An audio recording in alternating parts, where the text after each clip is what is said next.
everybody. Welcome to my stream of a new game, to me anyway.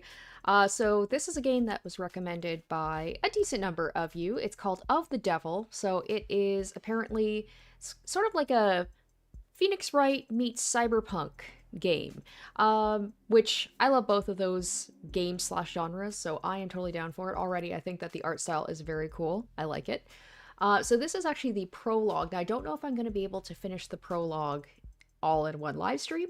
We'll see about that. But the prologue is actually free. So if you guys want to check it out for yourself, it doesn't hurt because it's free. So you can just check it out with, no commitment to it. But I'm excited. I hope you guys are too. Let's go ahead and start the prologue for Of the Devil.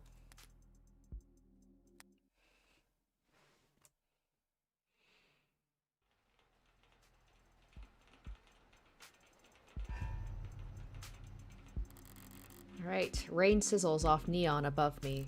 A summer shower creates a noted uptick in the flickering of holograms down the street, and a slight blunting of the night's ambience. Emphasis on slight. Lights, cameras, and constant noise. The city's got insomnia, with the uneven heart rate to prove it.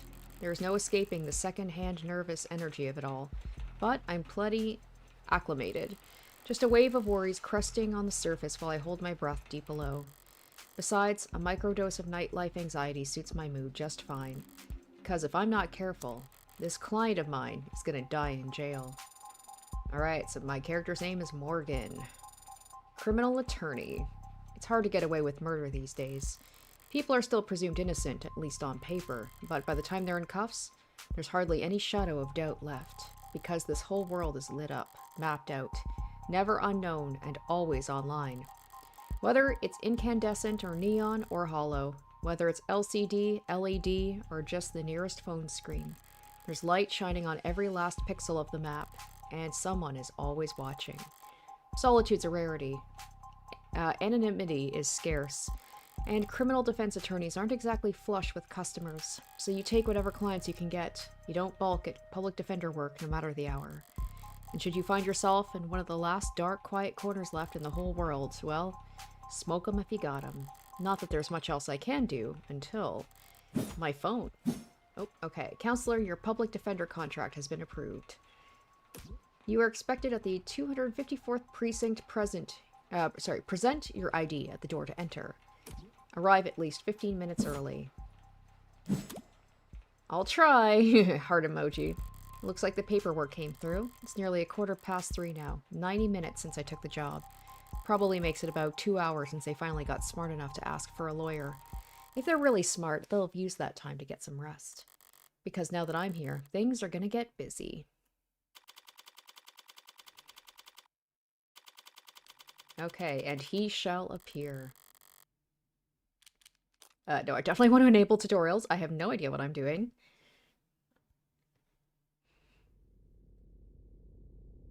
Oh, do I? Okay, I was like, is it first person mode? I'm not quite sure. I am going to this very blind. Precinct 254. It's a goddamn ghost town, with nothing but a hologram for a welcoming party.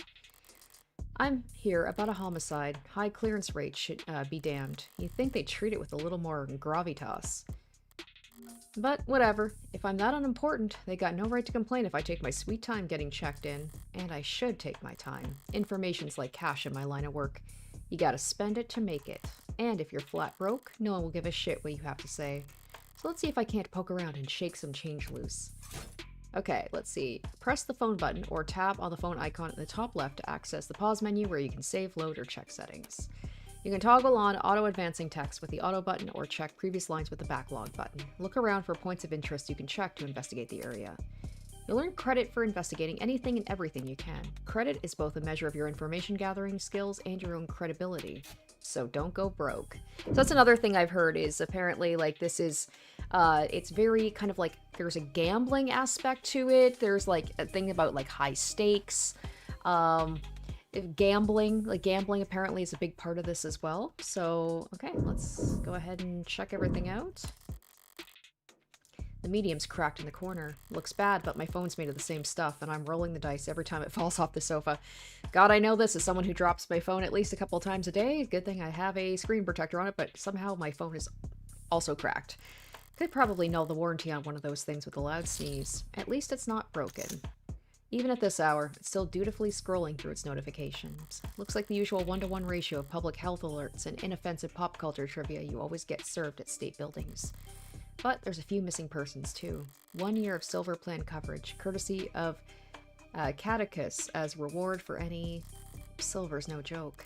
Family must be getting desperate. An actual police lineup. It's like I walked into a museum, though museums tend to feel expensive. And clean. Dusty, forgotten, probably lots of unpacked boxes. This homicide department's more like an attic. Hard to believe they were ever so busy they had witnesses making IDs in the lobby. Then again, it's hard to believe they were ever doing lineups in the first place. Are you certain? Wasn't it dark? Did you know that during traumatic events, memory formation is blah blah blah? Poking holes in that setup must have been like shooting fish in a barrel, and all during billable hours. But there's no room to sow doubt anymore, not when a modded witness can just submit their testimony as a video recording. Assuming their phone didn't automatically file a police report for them. I like this. So it does kind of seem a little bit like almost, I wouldn't say a minority report, but it's the whole thing about like people are like, if you're taken into custody, you're pretty much assumed that you're guilty. And Phoenix Wright kind of in a way where it's just like the whole process is so quick. It's like takes 3 days for, you know, for a trial to go through because they just basically want to find the person like found guilty. Data pad. I'll bite. Even when they're more advertisement than article, they can still be informative. Oh, my dogs decided to join. Hi. You lay down there. Good girl. In a flowery, roundabout, corporate propaganda sort of way. Okay, keep a heads out for articles in the environment. They offer insight on the world around you and credit towards your investigation. Articles are added to your phone's reading list after you first read them. Choose the proper takeaway after reading them, and you'll earn additional bonus credit too. Oh, cool. Okay. Subway fixes axed, city to refocus on canopy. Declaring the subway tunnels to be irreparably flooded, city engineers announced this week that all plans to drain and repair the system were being suspended indefinitely. Saltwater damage to sensitive electronic cabling and erosion of key tunnel fixtures were cited as reason for why 89% of the subway system was evaluated as critically compromised or worse. Civil engineering efforts will be refocused on maintenance and expansion of the hybrid superinfrastructure system that weakens together trams, highways, walkways, and skyscrapers into the canopy high above our city streets. Reactions to the announcement could be characterized as blasé. It's been years since the subways last ran and decades since they last ran on schedule. Most citizens have long since given up hope on them ever making a comeback. Online chatter barely reacted to the announcement, with most commenters and voters' attention focused instead on the growing investigations into Councilman Long's campaign finance irregularities. Hello to Metal Wolf. Metal Wolf. Hi, welcome to the chat. Alright, so that apparently might come up later, apparently. So, okay, good to know. So we're gonna alt, get out of that. There we go. Ballsy of them putting the paywall there, as if I'd reach for my wallet after having to read a word like aesthetical. Besides, I got the gist of it. The takeaway is that the city will be focusing its efforts on... Okay. The canopy. There'll be increased scrutiny surrounding the canopy now that there's no plan B. It's a massive project with a massive budget, line the pockets of a lot of people, big and small. None of them would appreciate bad press at the moment, not when Councilman Long's already thoroughly chummed the waters. Alright, is there anything else for me to check out here? Oh. High traffic hallways, utilitarian furnishing, multiple screening stations, pragmatic brutalism so textbook it could teach freshman level architecture. You can almost hear the building drone on and on about concrete and iron and hard right angles, civil planning equivalents of battle scars, from a fight won so long ago that they're starting to look ridiculous. I'm sure it was all very imposing back when it was built, but walking in here now with crime rates where they are, feels like a hospice ward for heavy-handedness. Alright, so it does seem quite wordy, but that's to be, you know, kind of a film noir cyberpunk. They do tend to put a lot of detail into the descriptions of things. So I imagine that I'm going to be quite, my throat's going to be quite sore by the end from reading a lot of this. So one downside about this is it would be nice to have some voice acting. I mean, maybe there is. I don't know. Good thing I've got some water. I've taken in all the scenery and learned as much as I can here. Time to get checked in. It booted up fine. So far, so good. Yeah, I don't think there's going to be any voice acting, unfortunately, but it's okay. Good morning. Morgan here for the public defender contract. Could you please provide your name and... Great! Please stand still for a moment. I wouldn't call intake hollows charming, more like harmless. But that's probably what the designers were aiming for. People don't mind a quirk or two in their text, so long as it never speaks out of turn. I'm sorry, I'm having trouble placing you. Could you please provide your name and date of birth? So far, so good, was it? Oh, I wonder what would have happened if I just scanned my face. Hey, why don't you just scan my ID card? Great! Now, could you just confirm your date of birth for me? Why do they even bother asking? My birthday's on the damn ID card and my profile. Okay. Is that something that I should probably check my... Actually, ooh, yeah, let's check this out, actually. Profiles. Morgan. Okay, December 26th. Let's see. Occupation, criminal defense attorney. Likes puzzles, smoking, wooden furniture. Dislikes, commercials, hairdressers, jogging. Talent, can fall asleep in any position. Coffee, decaf, drink, whiskey sour. Okay, so the article, we've already read that. Evidence, don't have any yet. We can customize the phone? Terms. Oh boy, this is a lot. Okay. Maybe we'll check this out later. Oh, dude. Okay. Yeah, we're gonna get out of this. This is a lot of stuff. We'll just focus on the game for now. Okay, so it was December 27th. No problem. My birthday... Or, just wow, I've already forgotten. December 26th. I knew it was in December. December 26th. Perfect. Good morning, Morgan Counselor. Thank you for your timely arrival and for taking on this public defender contract. If you're ready to speak to your client, you can proceed to Counseling Quarter 3C. Is that what we're calling it now? You mean the interrogation room? I'm sorry to have caused any confusion. My vocabulary is regularly updated to better reflect state standards. Don't sweat it. I can't keep track of every new euphemism either. They could call it the involuntary wellness check room if they like. Doesn't change the way it makes a person feel, sitting in a stifled box of one-way panels. Nothing to see but their own reflection, dully warped across gunmetal walls. Morgan Counselor, can I help you with anything else? Oh, okay. Choices that progress the story forward will cause other options to shrink away when selected. Choices that will take the conversation down side paths and before returning to this point will not. Because of the article you read earlier, you've unlocked an additional choice in the dialogue. Oh, okay, cool. Read and examine at every opportunity to build up your knowledge and get the most out of every conversation. Let's see. Red Cosplay says, I'm happy because it turned out I don't have to have all my wisdom teeth removed. Hey, that's always nice. I've had to have a couple of mine. It's not fun and also expensive, so that's always a bonus.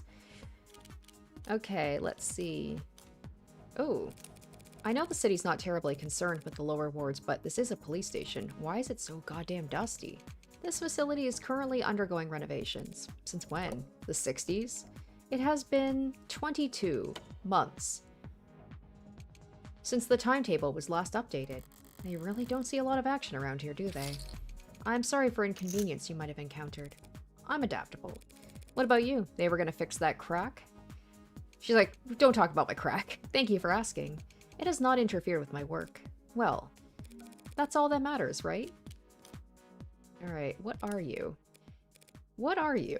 I'm a smart user interface proudly sold by Noble Electronics. Thank you for asking. If you're interested, I could send you a link with information about our subscription packages. Should I send you a link with information about our subscription packages? Why does this hit too close to home? Why does this feel like this will be the future, where it's just going to be like holograms just wanting to feed us like ads and stuff? It feels like we're already kind of there. No, sorry. That was a mean question to ask. That'll be all, thank you. You'll find the counseling quarters past our homicide detective's office, through the door to your right. Thanks. But I think it's just me for now, so you can go on break if you like. Automated dependents do not take breaks, Morgan Counselor. Then what were you doing before I walked in? You'll find the counseling quarters past our homicide detective's office, through the door to the right, thank you. Ads don't get breaks, and they don't get my jokes, but it's usually the humorless types that are the most fun to mess with. Uh-oh. Okay, I was like, I'm afraid the game just froze. Eyes gone bad or something? A voice. No, voices coming from down the hall. Compared to yours? Probably. Thank God I stopped for directions. A building this empty, the desk could have just told me to follow the echoes. One voice sounds older, rougher, and decidedly low energy. Appreciate you worrying about me. God forbid I try to be serious, while the other rings with youthful indignation. It's not like our job is important or anything. Definitely cops. And at this precinct, at this hour, they might be the only two living, breathing people in the whole complex. Because why else would you bother to print all that out? One document, or 100, looks the same on a datapad. Anytime you question a suspect, you need to have a heavy file in hand. It makes them think you know them better than their priest, their mother, their big brother. I wasn't gonna say that. So, how many of those sheets were blank then? Oh, okay. No red carpet tonight, officers. Oh, sorry about that, ma'am. We don't keep many extra hands around at these hours. Probably faster to let the desk handle intake. But mostly cheaper. We got a literal good cop, bad cop here. You the lawyer? I am. Morgan, Esquire. Pleased to meet you. Same here, Counselor. Qasim, London. I probably said his name wrong. And the ball of sunshine here is my partner, Farrah Reyes. Ball of sunshine? She certainly is. Huh? Sorry if you were kept waiting. Chatter between the departments has been hectic all night. It's no trouble. Gave me time to enjoy my cigarette. Cigarette? Like tobacco? What are you, 80? She's like, the young people, we vape. She can't be more than a few years younger than me. Ahem. We're the detectives in charge of this particular case. And it looks like tonight we're also your humble guides to the illustrious homicide department. Apologies in advance for any cobwebs. Pretty sure I've seen this London character around the courthouses before. He never struck me as more than just some old-timer. But I suppose being an old-timer is an accomplishment in and of itself in his profession. Sunshine is definitely a new face, though. Rigid in her posture and her attitude. 3 in the morning and her shirt still looks ironed. Freshly promoted, maybe? 2 whole detectives working at these hours. Sounds serious. Unless you were just the first to arrive on the scene? No, we're not nearly that timely. Uniforms responded to the emergency calls within a few minutes. Calls, plural. Must have been quite the commotion. Look around. You think we're the first to arrive for anything? She's not wrong. We were only tapped after circumstances at the scene indicated involvement with an ongoing investigation. Our ongoing investigation. Not very subtle, is she? But I may as well bite at this point. So, you suspect this client of mine is involved in some separate criminal activity. Wait, did they really not? No, I guess they wouldn't put it in a public defender's briefing. Look, consider this a little professional courtesy. A fair warning, yeah? That's the heartbreak killer in that room. And we got the bastard dead to rights. So if you're kind, you'll help him plead it out. And if you're smart, you'll pass this shitstorm onto some other night owl and go back to bed. I'm not feeling particularly kind or smart at the moment. So perhaps in the meantime, you'd be so polite as to fill me in about this heartbreak killer. And it's like, you don't know about him? What? They cover utilities of the rock you live under? Is there a problem? You're seriously not familiar with HK? Never heard of him. I've heard enough of him for a lifetime. That name has been plastered all over the city for weeks. Their crimes wavering between breaking news and urban legend. Their presumed goals flip-flopping from unadulterated anarchy to unappreciated vigilantism. At street corners, in the media, on the net, everyone's indulging in the exact kind of armchair detective speculation that I can't stand. But right now, I need to figure out exactly how much the police do or don't know. When it comes to cops, I always get better results playing dumb than I do acting smart. I take it he's a repeat offender? Was it the killer part that tipped you off? You must have at least heard about his MO. Media's gone crazy with it. Along with everyone else. One bullet straight through the heart, body left to lie where it falls. Hence the name Heartbreak. Not exactly creative, but amidst the swirl of every other 100-word articles out there, catchiness trumps originality. What you won't read about online is that all 6 of HK's victims were shot by the same gun, without even needing to reload. Horrible to say, I know, but 6 for 6? That's pretty good shooting, isn't it? Hitting the bullseye at the shooting range is good shooting. Doing it 6 times in a row is great. But shooting 6 people with accuracy like that? It's a whole different beast. Takes a certain kind of monster, a real freak. His pulse probably didn't even rise. Let's see, Sam... Samo Varsa says, I like this game. I do hope it keeps going. Yeah, because it looks like there's only basically the prequel, or the prologue, and the chapter 1, right? So that is the downside, is like it's an episodic one. I hope there's going to be, like, I've only just started playing. I'm like, I'm digging it so far. I like the style is very cool. It's definitely more, it definitely feels darker than like a Phoenix Wright. So I like that too. So yeah, hopefully it does well enough that like it keeps going on and we keep like if the game actually is able to finish. His pulse probably didn't even rise. I see. I'll say sounds robotic. Yeah, maybe it's a robot. Maybe not a person. You almost make him sound like a machine. Is it possible that... No, it's not. There's no such thing as killer robots, madam. Of course, my mistake. Ooh. Ooh, she called me madam. Ugh, I feel that. I haven't been called madam yet, but I do, like... I'm getting ma'ams now, and I don't appreciate that. Yes, I'm almost in my 40s, but I still... I don't like ma'am. And if someone called me madam, oh, it's on sight. So, all those androids marching in the military, those robots patrolling in police uniforms, those drones dropping firebombs from the sky, I guess they're all firing blanks. Fair enough. Machines can kill, and they have for decades, but they don't commit murder. Right. Evil, like heartbreak, is all organic. It's a pretty terrifying thought. I should really start paying more attention to the news. How I managed to miss 6 murders? Well, you can only blame yourself for missing 5. Pardon? You're still not getting it? HK6 victim was found a few hours ago, when we caught the son of a bitch red-handed. So you're convinced Mike Clyde is this heartbreak killer and tonight was his latest crime. That's a serious accusation with very serious consequences. I take it you have serious evidence to back it up? Phew, I was being literal, counselor. Red-handed. When we found your clients, he was covered in her blood. Well, she's like, ah, shit. That's not good, is it? And probably, I'm guessing, has that gun, too, the special gun. What you say sounds compelling. Is that lawyer talk for open and shut? But even if that's the case, how does one crime scene make him look good for 6 murders? It's all there in the discovery files, and the ARCs, of course. Join the local net on your phone and we'll turn over everything you need. I'll bet. Thanks for that, detective. I'll be sure to read it over. But if it's all the same, could I ask you two some questions while I've got you here? The hell kind of attorney wants to interrogate the detectives? This kind of attorney. You're just that pleasant. Come on, sunshine. Not like we're going to be punching out anytime soon, right? Whatever. Let your clients do an interrogation all night for all I care. You mean the counseling quarters? We're at your disposal, counselor.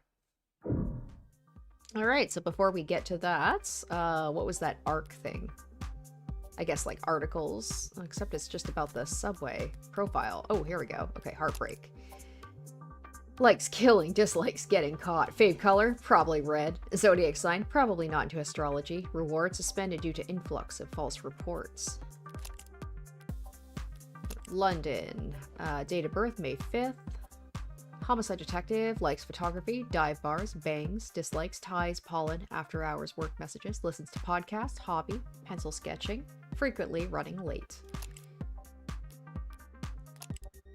Alright, Farrah Reyes, date of birth October 19th, occupation homicide detective 3rd class, likes rice, limes, automotive history, dislikes liars, small plates, cheap people, enjoys watching product reviews, bad at games of chance, right eye, Osiris Elite 86.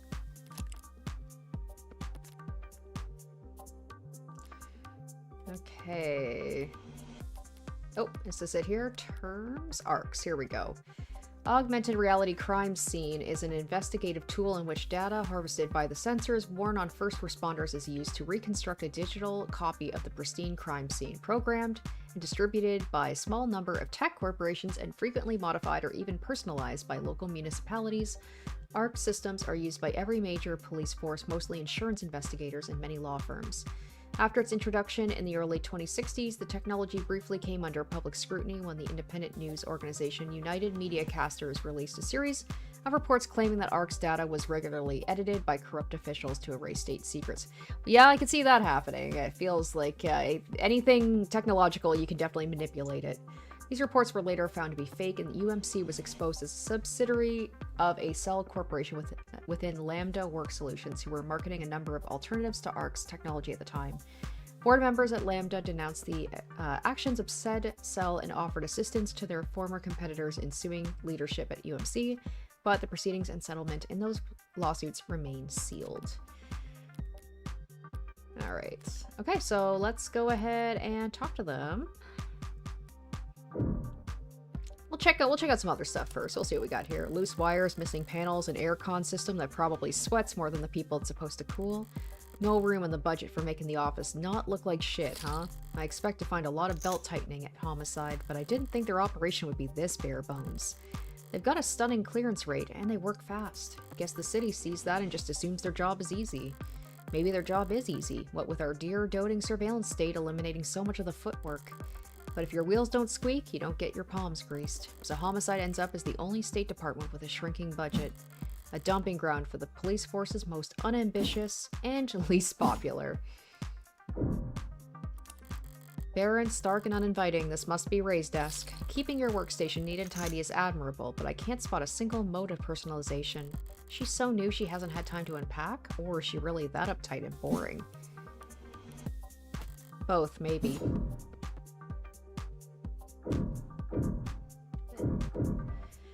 Okay, latest Noble androids receive warm welcome. Bolstered by a strong earnings report and surging sales of the Animate 16, Noble electronic stock rose a stunning 3% this week to a new record high, while Noble's latest iteration has yet to surpass the sheer popularity of its predecessors. An increased profit margin has left Noble shareholders very enthused. Many investors were skeptical when, at their new, now infamous 2084 trade convention, Noble announced the 16th line would be the first generation of androids to feature over 50% organic components. So-called warm androids, which at the time only saw demand in the health, senior, and childcare sectors, were looked down upon as impractical due to increased maintenance costs, cuts, scratches, bruises, and the like. While some critics voiced concerns that fringe religious or traditionalist groups might find warm androids controversial, more business-focused minds feared Noble was alienating its customers in the industrial and military sectors in order to cater to civilian consumers, users that viewed their androids from across the room and not from above the factory floor. However, as often been the case in the last decade, Noble's doubters were proven wrong. Hello. Hi. Bye. And many industry analysts predict that these once rare organic androids will completely replace their more robotic predecessors. Oh my gosh, there's so much reading. In daily life within the next 3 to 5 years. As described in the earnings report, much of the 16th line success, and indeed the success of Noble's androids in general, can be attributed to the remarkable lifelike, personable charm of their products, and by all accounts, the charm can be attributed to the work of Noble's famed lead programmer, Dr. David Asher. Lead programmer is the understatement of the century, said Noble brand ambassador Lucy D on stage at the latest Noble Industry Weekend. Huh, even in what, 2080 something, we're still using hashtags? Hashtags? I was like, that's not even something people really use now. Also, I was so busy reading that I missed a couple of people in the chat. Ivans, hello, and Lapis, hello, welcome to the chat.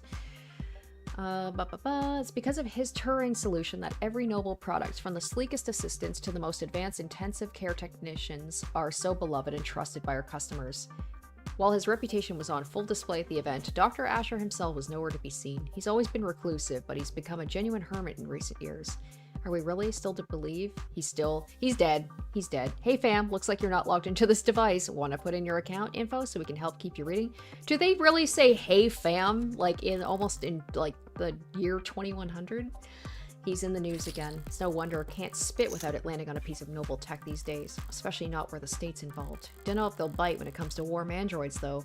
Why do I hate the term warm androids? Why does it make me think it's going to be used for like nefarious purposes? They say it's for like childhood, like for childcare and seniors. I'm like, I could see another instance where a warm android could be used, but that's just where my weird brain goes. They're too frail. All androids undergo wear and tear, especially if they're directing traffic or suppressing crowds. So if these warm androids bleed pink all over themselves. I love that these games, like Danganronpa and stuff, it's just like the blood's gotta be pink, right? Gets past the sensors. Every time they take a rock to the cheek, it's just an endless stream of bad photo ops waiting to happen. Shouldn't have cleaned up so much just for little old me, Detective London. Someone really needs to introduce this guy to a filing system, or even a stapler. paper documents scattered about lazily alongside actual photographs. Either he's really old-fashioned or really paranoid about data leaks. Hey, I'm the same way. I like physical things, notebooks. I like taking notes rather than, like, doing stuff electronically. I guess I'm old-fashioned that way. And he doesn't look like the paranoid type. Well, orderliness aside, some things are better in paper. I'll give him that. Okay, nothing else jumps out at me around here. I've got a better idea of who I'm dealing with, at least. Now, I need to check out the crime scene data. Should have been sent a link.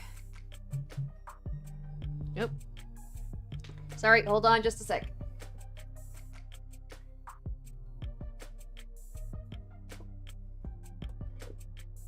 Sorry about that, guys. My bad. My phone is being used as a webcam, and I forgot to turn off the notifications, or like I forgot to set it on silent mode. Alright, you've been granted access to state files regarding case KL433511. Apply C to confirm. Confirm. It's just like, no, you need to reply C in order to confirm. Am I talking to a person? I am an automated dependent. Ads are usually more polite. Our personalities are tailored to suit our users' preferences. So the state likes you to be a little authoritarian. You need to reply C. C. It's case sensitive. Thank you. Alright, if I project from my phone...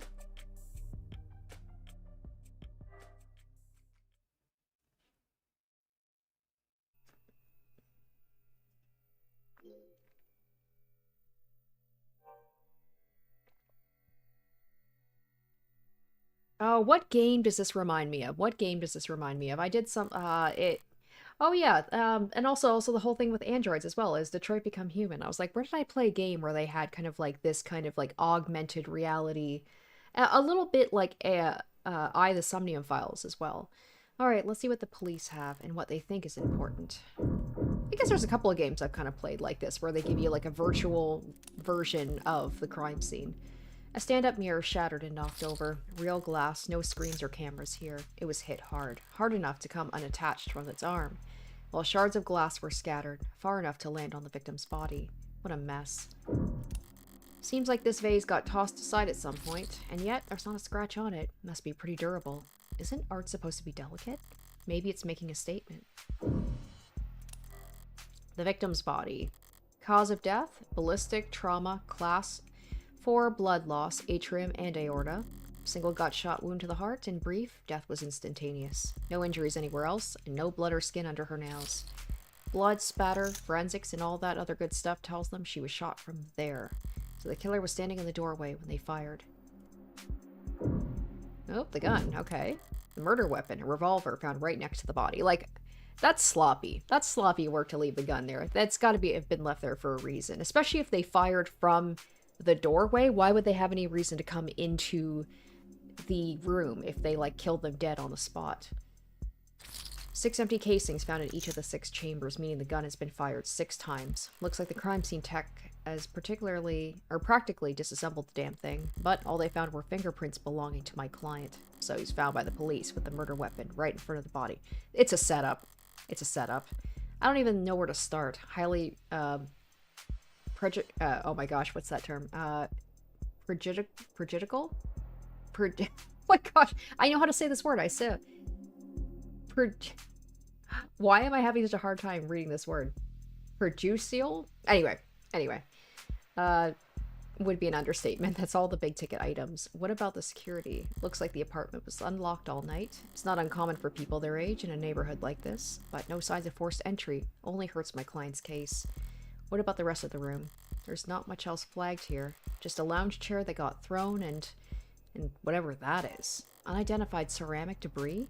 Flag is irrelevant? That's their technical assessment. Guess even the crime scene techs weren't sure what to make of it. Okay, that's everything. Oh wow, okay, that's not very much. It's everything the police highlighted. But did I miss anything? Nah, we're gonna look around.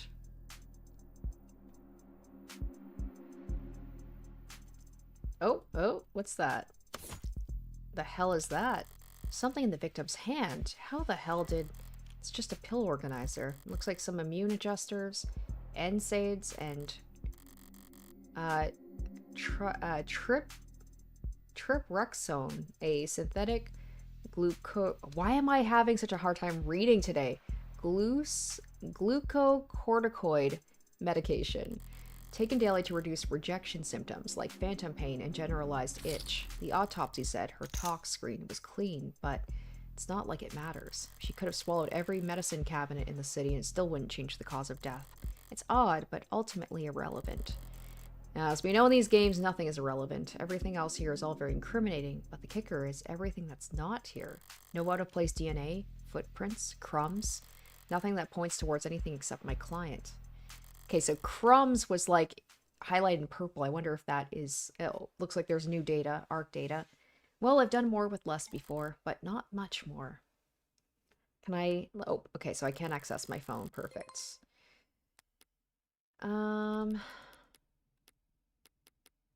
What's... Okay, IoT. Internet of Things. Internet of Things refers to the networked data sharing that goes on between all the countless electronics that we monitor ourselves with. Phones, computers, security systems, biofeedback devices, body modifications, and prosthetics. All comprise small but vital parts of this network. Without IoT's ability to collect, process, and share information, massive opportunity costs build up as individuals, governments, and private businesses miss out on valuable insight that data has to offer. Okay, one of the coolest things that IoT improve our lives is through the usage of crumbs. Small packets of data containing your own unique identifying information.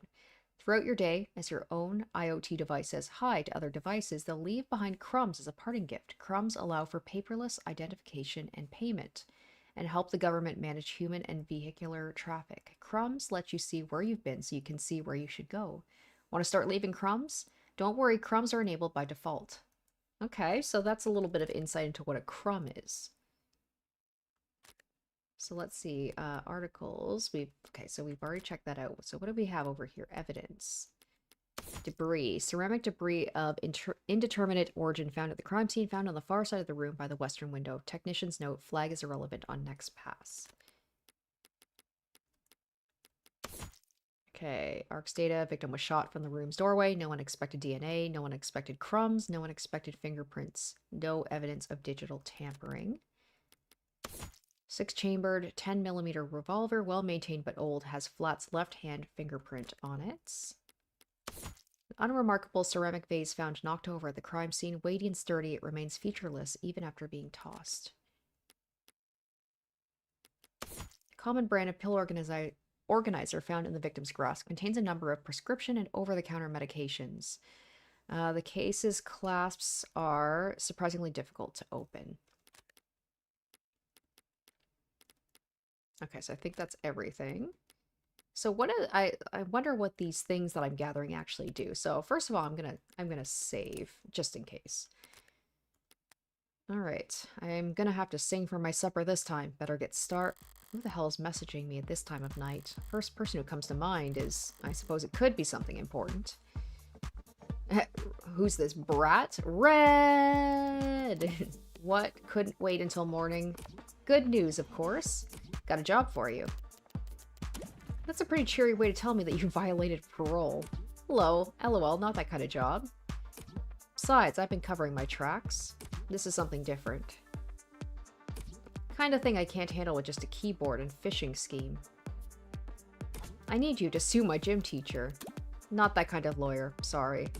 Hey, at least let me finish. What do they do? Make me run laps? Not illegal. Let me finish. They made me run laps. Even though I said I had a stomachache. Said. Gotta be like youth endangerment. Depraved indifference or some kind of shit. It sounds like you've already got such a strong case. Try self-representing this time. What's with the blow-off? Nice phrasing. Oh wow, I'm laughing so hard right now. See? Is that your mugshot? I wasn't gonna not get a copy of my mugshot and use it as a reaction. Wow, that's the youth, is they use their own mugshot as a reaction. Basically, a reaction. Oh my gosh, okay. Glad you found a use case, but I'm working right now, so anything cool? Homicide. Oh, cringe. Wait, what kind of homicide? Is it HBK? Is this the kind of morbid things kids your age talk about? Yep, yep, yep. Not much changes from generation to generation. Teens my age. And yeah, we can read. Compared to the corrupt shit in the headlines. Old-fashioned murder like Hardy B is like quaint. It's not heartbreak. Then why'd you take the job, lol? You see the 98% conviction rate as a challenge or something? You taking up lost cause? Prob nose work. It's pro bono. I was wondering, like, what is he saying? I wonder if this is also, because this was also a thing like Phoenix Wright it was kind of a, I don't know if it was a satirization or if it was like a, it was them basically, there's a term for it where a condemnation, or like it's a talking about how in Japan, like, there's a very high conviction rate. They basically don't take on they don't take on cases unless they know they can basically convict. So it's very difficult, I imagine, for defense lawyers. So I think that's like Phoenix Wright. And then with like how quickly trials go, it was kind of like commenting on the legal justice system in Japan. So I wonder if this is kind of something similar with like the 98% conviction rate. I might be wrong about that, but I think that's what it is. Like, it's a very high conviction rate in Japan. You know, they give literary homework for a reason, right? This is borderline concerned nagging. Maybe you really are a bleeding heart, or just a sucker. I'm not a sucker. Nice phrasing. You should go to bed, Fran. Oh, it's a girl? Tomorrow's Sunday. I can stay up if I want. Tomorrow is Sunday. Because today is Saturday. What's with the Carpe Diem shit? It's nearly 4 a.m., kid. You got school in like 3 hours. Shit. Repeat offenders may be good for business, but that kid's bad for my blood pressure. Important text message, I take it? Just your typical teenage drama. So then, if you wouldn't mind filling me in on a few details. Alright. So, how about the basics? What exactly has my client been charged with? Your client, Carlos Baker Flat, was arrested on the scene at 9:50 p.m. Using his middle name already? They really do think he's a serial killer. Charge being the first-degree murder of his girlfriend, a Miss Diane Dawn. First degree? That's increasingly rare, to say the least. It's rare for us to get handed anything but crimes of passion around here. City's got damn near more cameras than people, so you gotta be really, really stupid to try and get away with murder. Well, Heartbreak's gotten away with it 6 times. So what's that make him? 5 times, and that makes him insane. I was gonna go with extraordinary. Let's split the difference and say he's extraordinarily insane. But nut jobs like that aren't renowned for their ability to think ahead. So what makes you think this was premeditated? How about the fact he stalked and killed 5 other women as a warm-up? A warm-up? 5 previous bullets, 5 previous victims. None of them knew each other, lived near each other, worked in the same fields. Weeks of digital autopsies crawling up and down their online profiles? Nothing. So if the serial killer chose his victims at random, they have nothing in common. Yeah, nothing in common at all. Other than, they all look like cousins. The physical similarities are striking. All 5 prior victims were young women with brown hair and eyes, about the same height, comparable weight. I know it's supposed to be like brown hair and brown eyes, but I love the idea of just like brown hair and also they have eyes. Like, that's something they all had. Well, in that case, Ray's would be safe because she only has eye. Well, those features aren't exactly uncommon. Couldn't it be a coincidence? If you really believe that, you should quit your job and start buying lotto tickets. HK's got himself a type. Anyone can see that. You're really gonna try and tell me you don't see the resemblance? A young woman, brown hair, brown eyes. Can't tell how tall she is from a portrait, but I can take the hint. So you think what exactly? That Carlos Flat wanted to kill his girlfriend so badly he went out and shot 5 other women first? Hey, if the shoe fits. If the shoe fits, then you put the shoe on the... What Sunshine means is that it's not uncommon for killers to displace their violence from people close to them onto outlets with fewer consequences. Drifters, loners, strangers, workers. He was probably building up the nerve for tonight by first practicing on these other similar women. Or he's just so far gone that he can't tell the difference anymore. It's not the worst theory in the world, but it doesn't fit. They want to claim that these previous victims were practice runs, dress rehearsals for tonight's main event. But if that were the case, there had been signs of hesitation, nerves. There'd have been mistakes, on top of which guns are impersonal, execution shots even more so. There's no sadism or hatred or intimacy in a single bullet to the heart. Killing your girlfriend or her lookalikes usually is, if nothing else, a lot less sterile. Ooh, if you ask me... What? What the heck was that? That was weird. Okay, timeline. I saw the time of death was 9 p.m. on the autopsy, but do you have a timeline for the rest of the night's events? Can't trust much of what comes out of his mouth, but we've managed thanks to less biased sources, and we're pretty confident about what we've been able to piece together from their statements. So the interviewed witnesses sounds eerily similar to real police work. The suspect and his girlfriend were arguing loudly with one another starting around 8 p.m. Oh, I just noticed that her eye is like bringing up something, so it's like an electronic eye. Very similar to Eye the Somnium File a little bit. Neighbors were very clear about that part. Couldn't wait to tell us about the happy couple's domestic problems. Everyone in the building knew they'd been fighting for weeks. As you probably gathered from what you saw in the arcs, there was a struggle. Furniture turned over, glass shattered, but things go quiet sometime before 9 p.m. And then there's a gunshot. Scrubbers are still scrubbing, looking for audio from the area to get a timestamp. But we heard from enough concerned citizens to be pretty damn sure about the time. Right, emergency services got a burst of calls from the block shortly after 9 p.m. No one seemed to recognize the sound for what it was, but the silence that followed was pretty universally alarming. Officers arrived on the street at 9:08 p.m., establish a perimeter, enter through the open front door at 9:10, and then they find your client crouched over his dead girlfriend, his hand covered in her blood. At which point they move to secure the scene and the suspect. Sorry, did you say his hand? Singular? Your client's modded, cybernetic right arm. How modded are we talking about here? Registered with a HOW 85 habilis, industrial grade, looks like. Says he's spec'd for dexterous manipulation of up to class 4 kPa, which means a minimum grip strength of, well, basically, he could crush your neck without even gritting his teeth. Considering a career change? No, it's not that, it's just your eye must be very sensitive for you to put the patch back on each time. And here I thought you just had a 14-year-old sense of fashion.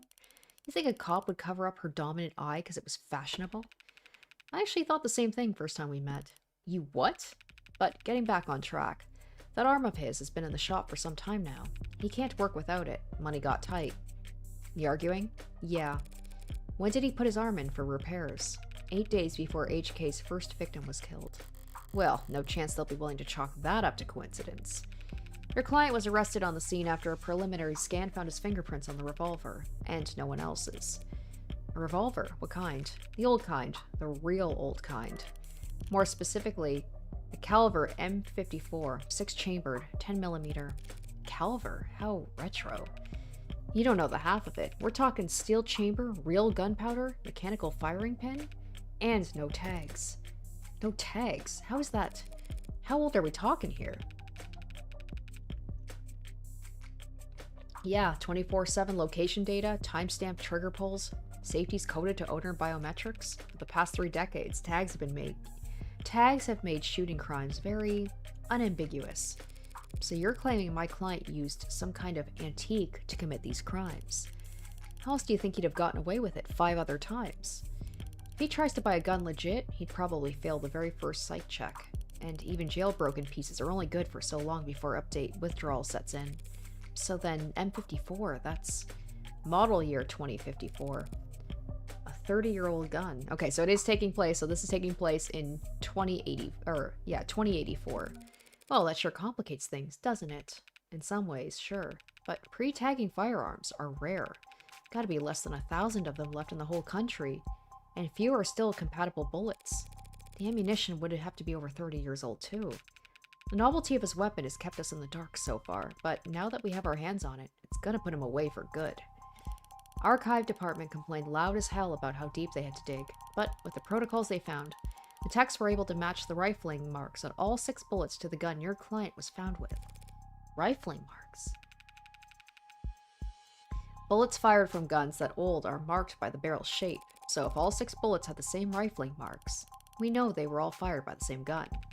It's not as plug-and-play as tags are, but it's equally precise science, I assure you. And if that's not damning enough, spent casings from the other 5 shootings were still in the chamber, without even needing to reload. The caliber your client was found with is the gun HK used to kill 6 women. No way to lawyer around that. An untagged gun. Just being anywhere near a weapon like that could warrant your arrest. Being found by the police over a dead body with an untagged gun used at 5 other crime scenes is just... To summarize then, she's like, I'm effed. You believe my client fought verbally, then physically with his girlfriend, and then he retrieved this weapon and shot her. Yeah, pretty much. How did he look when the officers found him? Guilty. How was his effect? Quiet, detached, stiff. Not exactly the picture of a grieving partner. That reaction may have lost him points with the cops, but beyond that, people react to loss in all kinds of unusual ways. And so long as the police are suspicious of you, there's no right way to grieve. Checking my phone here, and I have to say, you've done a pretty admirable job keeping the details of HK's crimes a secret. Less reputable sites are doing some real journalistic acrobatics trying to piece together a story. Yeah, top 11 theories on who hurt HK was a real weighty read. It's not just journalists, though. All kinds have been emboldened. The freaks that HK's managed to bring out of the woodwork in just a few weeks. Can you blame them, though? I mean, he's a genius serial killer. Repeat offenders in general are endangered species, but he's gotten away with... We know what he's gotten away with. Take a look around us, detective. National DNA registry is robust enough that cases never go cold. Cameras on every street, a phone on every citizen, violent crime at an all-time low, and clearance rate at all-time highs. But, you gonna spout some alt-Paul bullshit about invasion of privacy? No, I'm not. People are safer now than any other time in history, detectives. So when someone like Heartbreak does come along... Good point. London's trying to look like he can laugh it off, but pressure from the higher-ups must be reaching its peak. They want, maybe need, to see someone charged, and that makes them predictable. Yeah, well, even if there's nothing standard about HK, Department SOP still dictates we starve the media for case details. That way, when we do feed to them, they're grateful for whatever scraps they get. But we can't take all the credit this time around. Homicide's tight-knit and tight-lipped, but it's not like there's much information for us to leak in the first place. Why's that? Because none of the shootings were caught on the opt-in crime surveillance system. How's that even possible? I know that there are some rough areas in the lower wards, but optics is watching every other street in the entire city. You're saying you haven't seen this killer on camera once? You think we'd have let him kill 6 people if we did? I understand your concern, ma'am, but optics is only what it says in the name. Private surveillance systems signing up to feed into the state security network. It's not perfect, just another one of many public safety tools in our belt. It's not meant to be perfect, it's meant to help us solve crimes, or at least act as a deterrent. One would hope so. Fat chance. Deterrents are for war rooms and board meetings. Anyone crazy or desperate enough to commit a crime in a city like this couldn't care less about anything as vague as the consequences of their actions. It's like a safety blanket, one with very few holes left in it, but it does have holes. Patching up those remaining holes takes effort, and that effort usually means rebooting the system. There's all kinds of technical details and digital bureaucracy involved. But the end result is that there are occasional localized blackouts, and the math used to schedule them is not impossible to predict. I see. But those windows of opportunity are small and short. Taking advantage of them requires specific knowledge. You need to be involved in law enforcement, pub data, or city planning. They'd have mentioned it if my client was a cop, and he wouldn't have needed a public defender either. His file says he's modded for heavy mass manipulation, not tech interfacing, so that just leaves city planning. Does he work construction for the city? HK has only ever struck at times and locations where optics would be down, even with the devil's own luck. It can't possibly be coincidence. Oh, of the devil? Wait, so you're saying when this woman was killed, yeah, there was a blackout from around 8 to 9 tonight. Right on schedule, so to speak. And it included the areas surrounding the victim's apartment. Well, what about DNA? What are the odds of, like, the killer also just happened to find all these women to match, like, their, the profile that they're looking for? What about the DNA from the other crime scenes? Was my client a match? There's been no blood, no saliva, no suspect DNA at any of the crime scenes. No footage and no forensics. Also, no motives, tampering, or witnesses. It's been like hunting a damn ghost. We didn't even have a murder weapon. Until now. Finally, a lucky break for the boys in blue. Scanners, cams, drones, forensics. No matter how you dress it up with tech, all detective work relies on one basic assumption. People make mistakes. Which makes me think that maybe it's not a person, maybe it's an android or like a robot, because less likely to make mistakes. Plus, like I said, it's very robotic the way that the murders happen. There was no passion, no emotion put behind it. But HK's the kind of monster who doesn't make mistakes. Only reason we even caught him tonight was because he finished what he'd set up to do all along. So, was my client on the list of suspects before tonight? Weren't you listening? There was no list of suspects. We questioned some X's, a few CIs. Someone even spoke to one or two unlisted at some point. Nothing came of it. There was talk about starting on some kind of psych eval or something, but I never expected much to come of it. There's just not enough there to work with. In other words, the only thing they could have to link my client to those killings is the murder weapon. If I can jostle that keystone, then the rest of their case should start to come loose as well. By the way, I couldn't help but notice you're light on staff. It's 3 in the morning. Were you expecting a parade? I thought there'd at least be a few androids around. Aren't many androids in any police station this week, not while the brass is renegotiating contracts. Contracts with Noble? Good guess. Hardly. They're the biggest. Hardly. They're the biggest robotics corps there is. Could spend all day in Center City without leaving their office's shadow. Yeah, we're very fortunate to have them headquartered here. Saves us money on shipping at least. But these talks never last that long. I'm sure they'll be back to writing checks for Noble ads by the end of the month. Even with Noble pushing those warm androids. Warm. Ugh, thank you. Thank you. Thank you. Oh my gosh. She's saying the same thing I was thinking of. Might as well call it the adult line. Might see them in the bigger departments or out on patrol, but not around these offices. Warm or cold, there's no such thing as an android detective. Yet.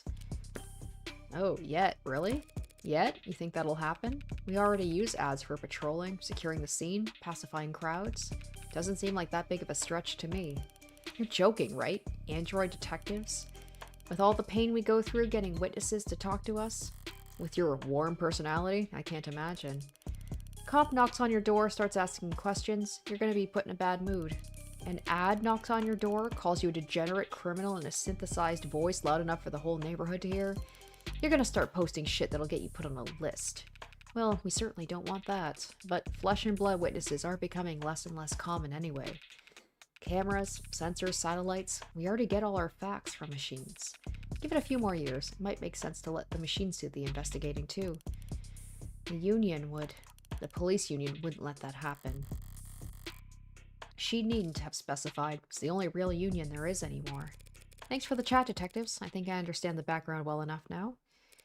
Candidly, I see the same strokes you do, and the picture it paints isn't pleasant. But even so, it seems a bit unrefined to be brought before a judge, don't you think? Hey, it's only our job to catch the bastard. The DA is the one who gets the conviction. Besides, we're not exactly going to have to work hard to convince anyone of his guilt. Why is that? Because we found a handwritten confession at his desk. She's like, God damn it. Well, that's, unexpected. I'm sorry, you're now telling me that he wrote a confession? Has it been verified? Not yet. We have to muscle past everyone in fraud and disinfo to get to the front of that line. Why bother? The note's covered in his fingerprints. There's a copy in the discovery data, but I should warn you, it doesn't exactly make for light reading. I'll have to manage somehow. I need to see this confession for myself. Alright, let's read this. Sorry for everything. Can't say it enough. Didn't mean to hurt you or do what I did. Did not want any of it to happen. Can't stay in control of when I get mad. When I'm not in control, I hurt people without meaning to. I wish I hadn't broken them. Didn't mean to at first, but I was hurting. Wanted you to hurt too, but didn't want to hurt you. Words aren't enough. I know that now.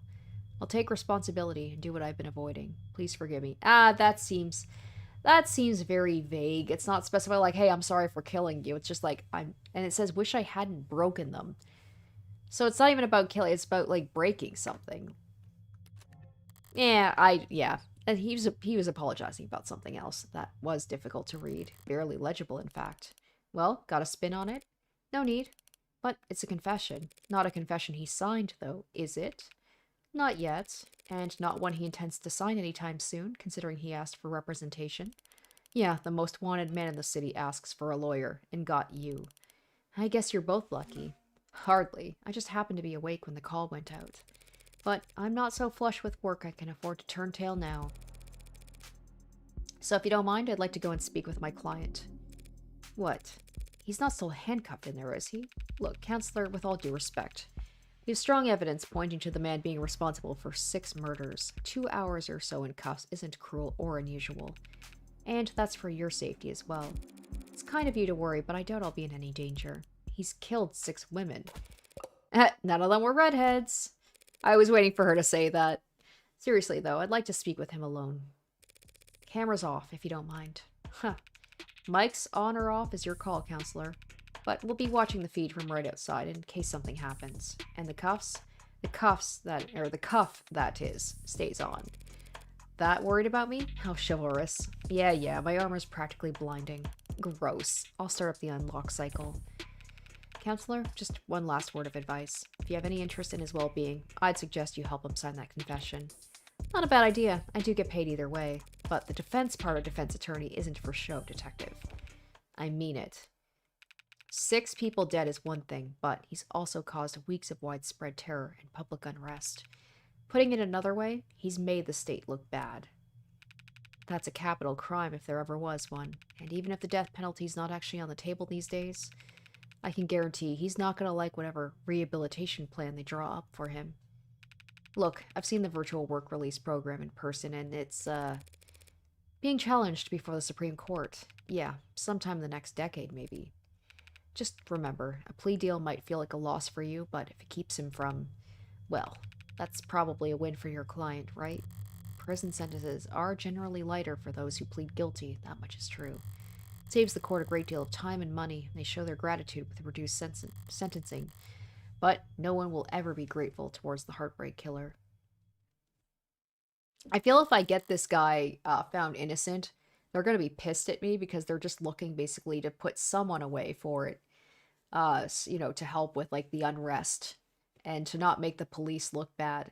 And I guess the whole security system look bad. So if I find him innocent, it's probably not going to be good. It's probably going to put me on their radar. They're going to be like, God damn it.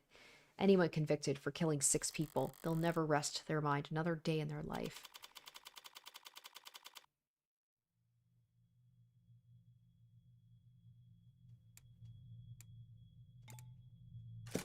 It's depressing as hell in here. They need to liven this place up. Carlos Flat, right? I hope you don't mind if I get comfortable. We've got a lot to cover, but this shouldn't take all night. What are you... look, I already told you people, I'm not a cop, Carlos. Furthest thing from it. I'm a lawyer. Your lawyer, in fact. And I'm here to help you. Yeah, well, they said that too. All of them did. Back there, in here. Kept repeating the whole ride over. They said they were going to help me, that they knew it was all a mistake. Then they said that I killed, acting like they were on my side. They thought that I could have, It's not their job to help you, Carlos, but it is mine, and I'm here now. He's still in shock. I need more information, but if I approach this the wrong way, he'll just clam up even more. I'm sure you're exhausted. It's probably difficult to think, let alone speak, but I'd like you to try and answer a few questions. The police already questioned you, I'm sure, but they were treating you as a suspect, not as a client. Okay, so what do you want to know? Alright, before anything else, at the risk of me completely screwing this up, let's go ahead and save. I do appreciate the fact that the game lets me just save whenever. Also, it'd be good, for me as, because I'm streaming this, and I don't know how long this prologue is going to be, so it's good that if, I just need to get to a point where I need to save, I can. I love that. Okay, about you. Let's start simple. Something mundane, grounded, rote. I'd like to know a bit more about you first, Carlos. Something like, what line of work are you in? I'm with city engineering. Oh, not good. Or I was, or I should be. As I thought, the police must be convinced he mapped the optics blackouts using data he stole from work. My arm, I got it slotted for the job. And, Carlos, I'm gonna need more than that. So what do I know? He works in city engineering, not a desk job. Ray said he was modded for work, and that arm must be in custody at the moment. But based on his shoulder, it'd have to be pretty utilitarian, I'm gonna say?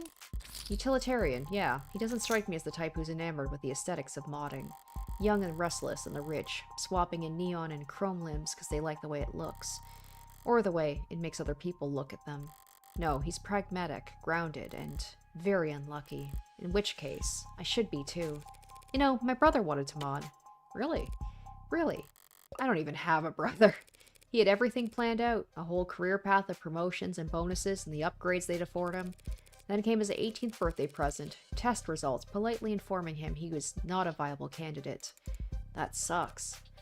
I think he felt relieved, actually. Seemed like it was a weight off his chest. Like he was glad he didn't have to choose. Does that make any sense? Yeah, I think it does. I always figured if I'd start at all, I'd start small, a hand or an eye, test the water. Never thought about lobbing my whole damn arm off, but the recruiter was enthusiastic. So this guy's a little bit of a rube, maybe. He's very pliable. He's very... and the fact that he talked to the cops as well, like he's naive. He said because of the NCDA, there was financial aid and resources. Of course, that got shit-canned. So now me and every other modder is royally screwed. Couldn't even let me keep the tax credit. New Citizens with Disabilities Act was amended, not repealed, but I doubt he'd appreciate the distinction at the moment. I work the tighter spaces, the high-volt environments, mostly canopy upkeep. Typical stuff for modders, you know? He's speaking freely now. Don't need to do much more than repeat his words back to him to keep him talking. But the right word choice here or there can still make a difference. Ooh, you work on the canopy. You must be... Ooh, under a lot of pressure. Ooh, is that something I should say? Maybe I'll say under a lot of pressure? You must be under a lot of pressure now that the subways are quartered off. Damn straight. And this crap... Oh, because I read the article. Perfect. This crap with Long? Once word got out the case against him was real, every desk job in the chain became terrified of their own shadow. All of them convinced Internal Affairs is going to come knocking if they misplace so much as a paperclip. Everything by the book means no room for compromise, no room for problem solving. No room for engineering. Yeah, and no patience for screw-ups. He's trying really hard not to look at his shoulder. Why aren't you wearing your prosthetic right now, Carlos? Yeah, that. Rejection issues starting last month. A lot of sleepless nights. Rejection? Did the therapy not take? It's not like that. I wasn't oozing pus out of my sockets or anything. Then do these rejection issues have anything to do with your scars? Not in the way you're thinking. I'm right-handed, so those cuts on his face are just from shaving? Never thought this go on so long I had to relearn how to do everything. I mean, the problem started small, trembling, but then spasms. Hey! Although he didn't have his arm at the time, because I was going to be like, if he's right-handed, I guess depending, like, he wouldn't be able to fire a gun. He wouldn't be able to fire a gun, like, with the accuracy that the Heartbreak kid did, right?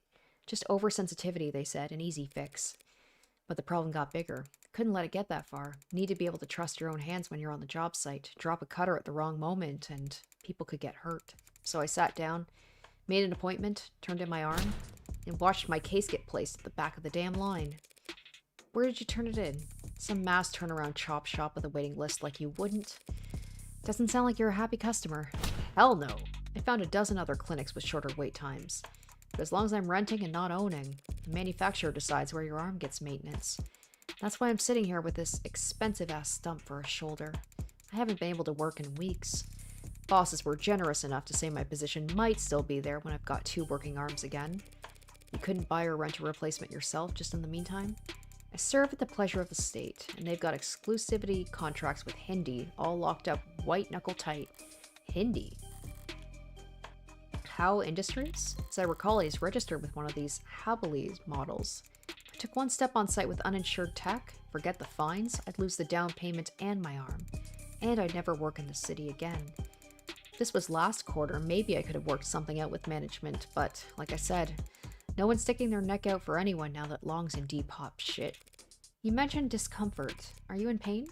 Pain'll come and go. It's the itchies. Itchies. It's the itches that'll kill ya. And the phantoms come back pretty fast when I don't have anything. Is that like, God, they're really throwing, hold on. They're throwing a lot of terms here at me. Okay, I should look at some of these at least because it's probably going to be relevant to the case. How Industries is the world leader in research, development, manufacturing, and fitting of cybernetic prosthetics for commercial and private use. Okay, it's the thing about the phantom. I guess it's kind of like I'm guessing it's like a phantom. What's it called? Like a phantom limb scenario.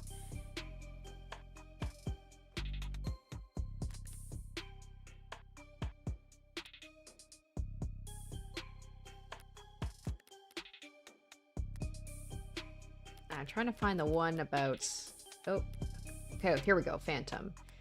Pain or discomfort that the brain experiences is coming from an amputated part of the body. When stimuli stops coming from a part of the body that's no longer there, the areas of the nervous system that were previously devoted to processing those sensations reconfigure themselves to still be of use. Occasionally, the brain mistakes this new sensory processing as still being associated with pain or sensation from the amputated limb. I always thought that was such an interesting thing to that can happen to people. Like, they don't even have their limb and they still feel like pain and stuff like it's there. Arm shaped attached to me. Didn't they give you something to, well, wear in the meantime? Something the clinics lend out for cases like this? What they gave me is a dead weight, 3-jointed, landfill bait piece of shit. I'm sorry, it's a very shitty feeling, having a part of your body that you know they cut corners on. It fits. It's compatible. Technically, I can slot it in and feel on balance again, but the fingers don't bend. And the quick twitch motors are way off. It's like walking around with your arm asleep, or dead. So, were you wearing it when... Oh, I'll say you were arrested? Were you wearing it when you were arrested? No, I wasn't, but I'm pretty sure I saw the police bagging it as evidence, so... Can't have gotten too far. So Detective Reyes was being quite literal about how he was found. He had the victim's blood on his left arm only, because at the time in question, he didn't even have a right. Okay, so he definitely didn't fire the gun, though. So he's right-handed, and the arm that he was using... Yeah, so he had the victim's blood on his left arm because he didn't have a right. And he said that, like, so he's right-handed, and he said that the arm that he has, it basically is useless. So how could he fire a gun perfectly and hit the person like that, right? So that's big information there. No inconsistencies in the story so far, and he's opened up about as well as can be expected. But this has all just been a warm-up for the both of us. Now comes the delicate part. Ooh. Carlos, you and the victim were romantically involved. How long did you two know each other? Right. I've known her since college. We shared a few classes, some mutual friends. Always got along. Eventually we just got together at some point. Guess I never actually asked her out the real formal way. Sounds pretty cowardly, saying that out loud. Diane, she was in genetics, focused her studies on agriculture. It always takes them a few tries to get used to using past tense. Just finished her post-grad work this year. Got hired right out of the gate. Practically headhunted. Can you believe it? Practically headhunted. Of course she was. Any company'd be lucky to have her, unlike... It was a real-ass job. Paid real-ass money, too. So her career was starting to pan out. Right as yours had fallen to the mother of all slumps. So they're gonna probably say that that's the reason he killed her, was like... There was some jealousy there. There was some resentment. Where was she hired? Pedigree? No. Perigee Laboratories. I say it like the name matters. The whole setup's under Harco's umbrella. That doesn't narrow it down. The Harvest Corporation grows a third of the soybeans and corn in the entire country. One client that size, the lab wouldn't need any others. Now, no corporation earns the mega prefix without a little throat cutting, but Harco's about as tame as big businesses can get. Predictable like the seasons, no one's gonna buy that they had some lab tech murdered because of corporate greed. Had she adjusted well to her new job? Yeah, they loved having her there. She never mentioned arguments or disputes, corporate politics getting rough. I don't think so. Not like I've been a good listener lately. But I never got the impression that she... Look, no one I know could do this to her, and there's nothing she could have done that would deserve what happened to her. It was a long shot, hoping for a disgruntled character from her past to shift blame onto. But with no other suspects, I can't just reshuffle the detective's suspicions. I'll have to disprove their argument entirely. Thank you, Carlos. That was very helpful. It was? Now, I'd like you to try and tell me whatever you can about what happened tonight. Oh. Start at the beginning and take your time. The details are important. All right, Miss, Morgan. I'll try Morgan. When you're ready. We were arguing. We'd been arguing a lot lately, arguing about stupid stuff. I haven't been working, haven't been making money, haven't been pulling my weight. I was mad at myself. But more than that, I was jealous of her. Okay, he's saying it straight up. There was some resentment. Jealous over nothing. Jealous over goddamn money. Reports say you were arguing around 8 p.m. 8? Yeah, must have been when we started.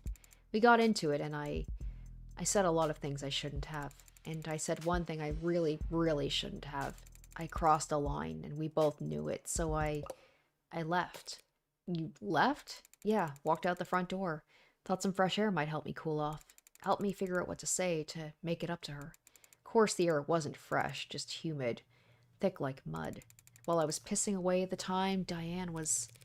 Did you bring your phone with you or any other electronics? No. Of course, that would be so great if he did, because he could have, like, proof he was not there. I kind of stormed off. I didn't even take my key fobs. Didn't even lock the door behind me. With optics down, traffic and street level cameras won't help him. That leaves... Did you go through a checkpoint or talk to anyone with modded eyes? Did you buy anything? Cash or credit? No, not even a vending machine. Not even a damn vending machine, huh? I may have met my match. How can anyone be this unlucky? That's quite unfortunate. I just wanted quiet at the time. Wanted to wallow in it, really. Sorry if I don't have the details straight. My head is... But if my exact route would help, the cam's probably... What? What is it? Optics was what?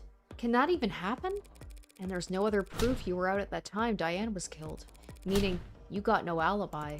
This can't. Listen, I didn't do it. I couldn't. Carlos, I'm the one person you don't have to try to convince.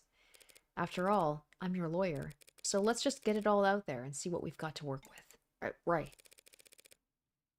Now, you say you left to clear your head. So what made you come back? I came back because I heard a noise. A loud noise. I didn't know what it was, but it was loud, and it scared me. And it came from the direction of our apartment. I was walking back at first, but at some point I must have started running because when I got back, I was so out of breath. When I saw that the front door was open, something dropped in my chest and my lungs wouldn't... You live on the first floor, right? Yeah, first floor apartment, street-facing entrance. We were proud of that when we first moved in. Like it was some kind of big deal. From the hallway I saw her, but I didn't realize. I never thought that she was... The lights were off. The whole room was a mess. I thought we'd been robbed or she'd fallen. Okay. So he's saying that the room was a mess. So that implies that the room was not a mess when he left. But then at the same time, they said that there was like no DNA or anything, implying that the person shot from the doorway. But then they must have come in and left the... Like, did they throw all that stuff around? Or did they just come in, put the gun down, and then walk out? So yeah, he's implying that that didn't all happen before he left. There was broken glass, furniture knocked over. And she was... I called her name and she didn't move. I checked her pulse and she was still warm. Her blood was warm. Yeah, this does feel a little off in a way. Because either all that stuff got broken by him or her while they were in the fight, and he's just like keeping that to himself and he's lying about that. Or somehow, despite the fact that apparently like she died with the gunshot, and they say that like they basically, the heartbreak killer kills them where they stand and they fall over and they're dead.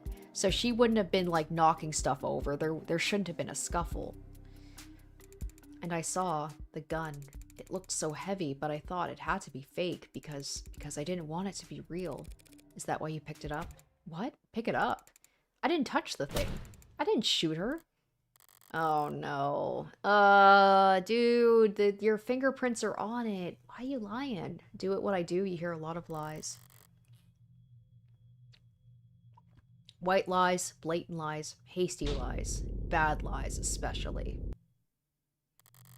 For me, it's always been easy to spot a lie, but it can be hard to know what to do about it. I have all the proof I need in my files, but he's nervous and defensive, and none of it works if he doesn't trust me. Oh, Interesting. So can I choose whether or not to show him? So, like, if I show him that either he might admit that he lied or he might, like, double down. Stay up to date on the details of all evidence by checking your phone. If your clients notice you don't know what you're talking about, they'll stop giving you any credit. Oh, so this is interesting. So it helps. It's better for me if I don't look at my phone and try and remember the information. Okay, you did touch the gun, Carlos. That's just a fact, and we know because... Alright, of your prints. It's a fact your fingerprints are on the gun. I like that. That's pretty cool. So, like, normally you can look at your evidence as much as you want without there being any sort of consequence, but in this, you gotta be very, very careful about that. What? But I didn't do it. I didn't. I wasn't thinking. I was just... Carlos, all I'm saying is you picked it up. That's all. Would you believe me if I said I didn't realize it was a gun? Except he just said it was a gun, and he, like... That explains how his prints got on the gun, but not in the way that would satisfy the police. Still, if all he did was hold the gun... So stupid. I know what a gun looks like, but seeing it in my own home, right in front of... You were in shock, Carlos. You still are. The police came in, sometime after that. I don't remember much of what they said. Things started moving fast, it seemed like. The rest of my night went probably the way you'd expect. Carlos, you admit to having a verbal argument with Diane, but you said you were surprised to see the room trashed when you got back. Yeah, I want to get into this. I feel like he's lying about this too. Especially with the confession about, like, he broke something. I think that he was throwing stuff around and he's ashamed to admit it. To clarify, you're saying you two never had a physical fight. What? Physical? We never fought. We never fought like that. Did the police say we did? They assumed as much, which means they also assumed the room was disheveled well before the shooting occurred. Considering what Carlos has told me, what else did they assume? What is it? I'd like you to take a look at something for me. The crime scene. Oh, it's an AR module built from data taken as the police entered, so... Right, it's just that... It's just data, Carlos, no grisly details. Okay. Let me see it. Take your time. Alright, I think I've got it. That's how the police found things. Now, close your eyes and think back to how the room looked when you left. Try and focus on what's out of place. Alright. I'll take notes. You just say whatever comes to mind. I don't remember exactly where everything was, but, well, the mirror was upright. Okay, so he's saying that all that stuff happened. Okay. I thought that he did all that, but he's saying that the mirror was upright. Okay, and the clock was still on the wall. The chair got knocked over at some point, and the bed got tossed, the cushions torn, and the urn fell. Other than that... No, sorry, that's all that stands out to me. I see. Like so? What's wrong? Something out of place? Oh, Carlos, you need to trust your instinct. If anything seems off, don't be afraid to speak up. It's just... I guess I just assumed your notes would be making edits to the AR? Oh, just like her bad drawing? Well, I suppose that works too. Sorry, I didn't mean... I think your drawing was pretty good, considering. I'd like to change the subject now, Carlos. Right. Let's talk about the letter that was found on your desk. Letter? What do you mean? I mean, this letter. Do you recognize it? Because the police are calling it a confession. A confession? But this is just a note to self. Pardon? Look, when we fight, I lose my temper. I say things I don't mean. So this morning I tried writing things down so I'd have a script to stick to. So I could apologize to her instead of just fighting with her. Carlos, you say in the note that you hurt them. That's... I broke her fidget tubbies. Her what? Ahem. Her what? Her fidget tubbies. There are these collectible ceramic character things. Oh, okay, that's the ceramic stuff that the police said was, like, inconsequential. They're supposed to be, like, tactile. You use them as paperweights or conversation starters. Conversation starters? She loved those little things. They're not worth a damn. You can buy them at any flea market or garage sale, but they mean a lot to her. And I broke them. I mean, I was pissy at the time, but that goddamn piece of shit rent alarm, I hardly know where I'm swinging it half the time. I got so angry I just ripped it off and tossed it in my room. That cheap, dusty, worthless... Okay, let's say he did break her frigid duckies with his replacement arm. What does that change? Nothing at the moment. There's not enough detail in the note for me to prove what his intent was when he sat down to write it. But if the police insist on claiming it's a confession for the heartbreak killings, Couldn't even bother to sweep them up. I felt so... Alright, Carlos, thank you for answering my questions. Now, I'm gonna call the police back in, and I'm gonna get this cleared up for you. What? That's it? That's it? Oh, okay. Although, before I do that, I do have to ask. What do you know about the Heartbreak Killer? Heartbreak? You mean the psycho that was trending all month? I mean, as much as anyone, I guess. I haven't been getting out much, but I'm sure everybody's on edge. A guy like that out there? He shoots people through the heart, right? The police have kept the victim's appearances far away from any upstanding news sources. So unless he was already following the murders, Carlos wouldn't notice any resemblance to his girlfriend. I mean, she was shot in the chest, but that doesn't mean anything, does it? If he's this slow on the uptake, it's gonna be a real shock when those officers walk in and accuse him of being a serial killer. I'll just have to squash that theory as quickly and definitively as possible.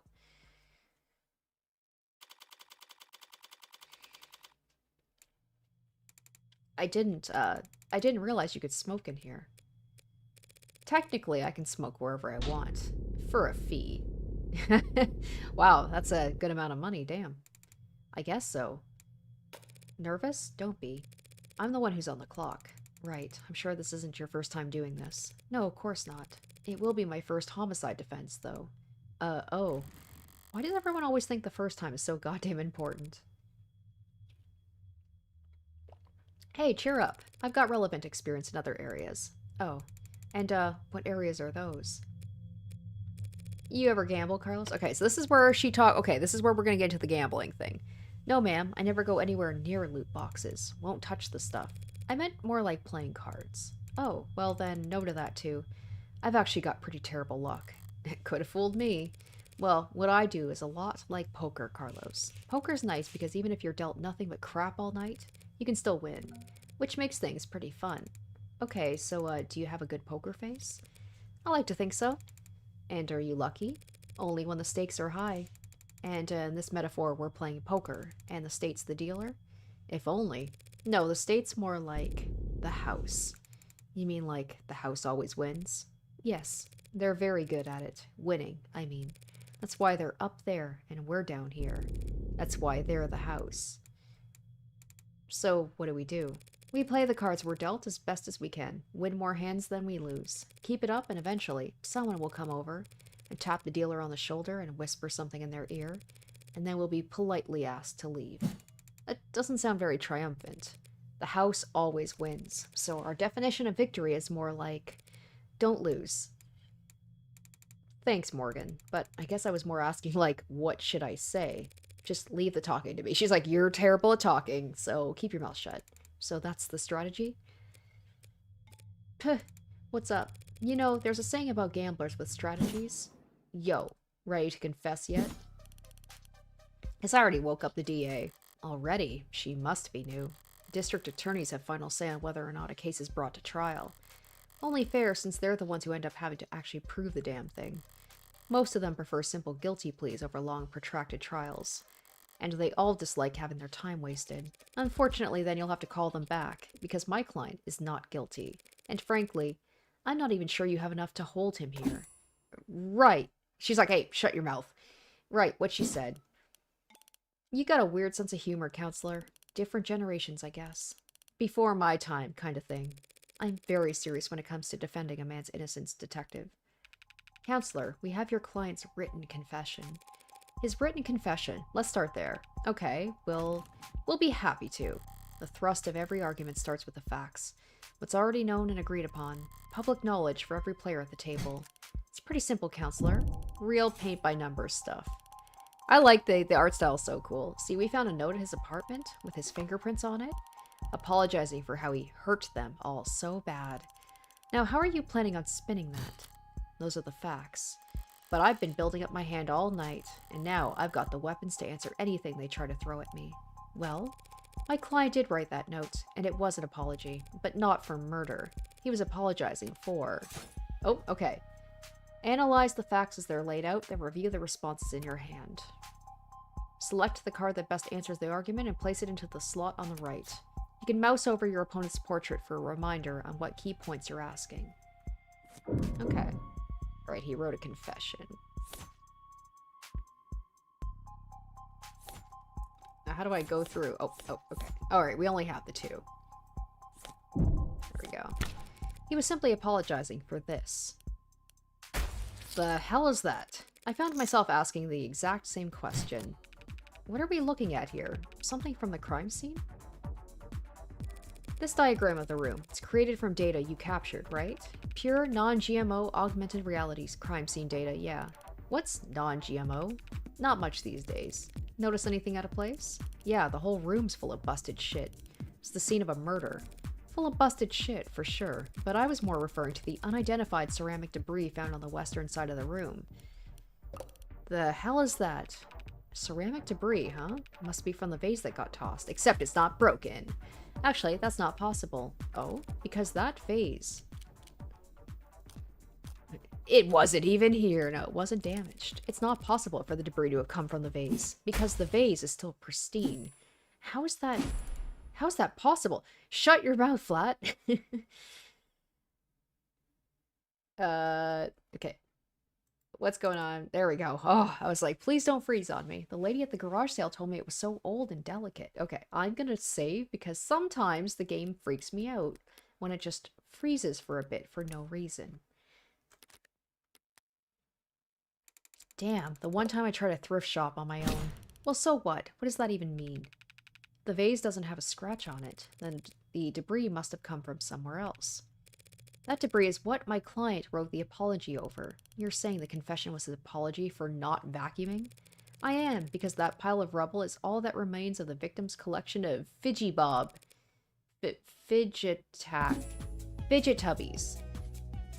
What he said.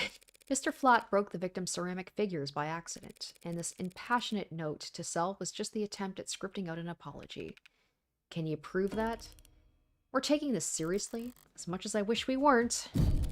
We're in agreement, my client wrote the note, and we can all plainly see there's ceramic debris at the crime scene. Now, since it couldn't have come from the vase, it must have come from the collectibles. Simple, right?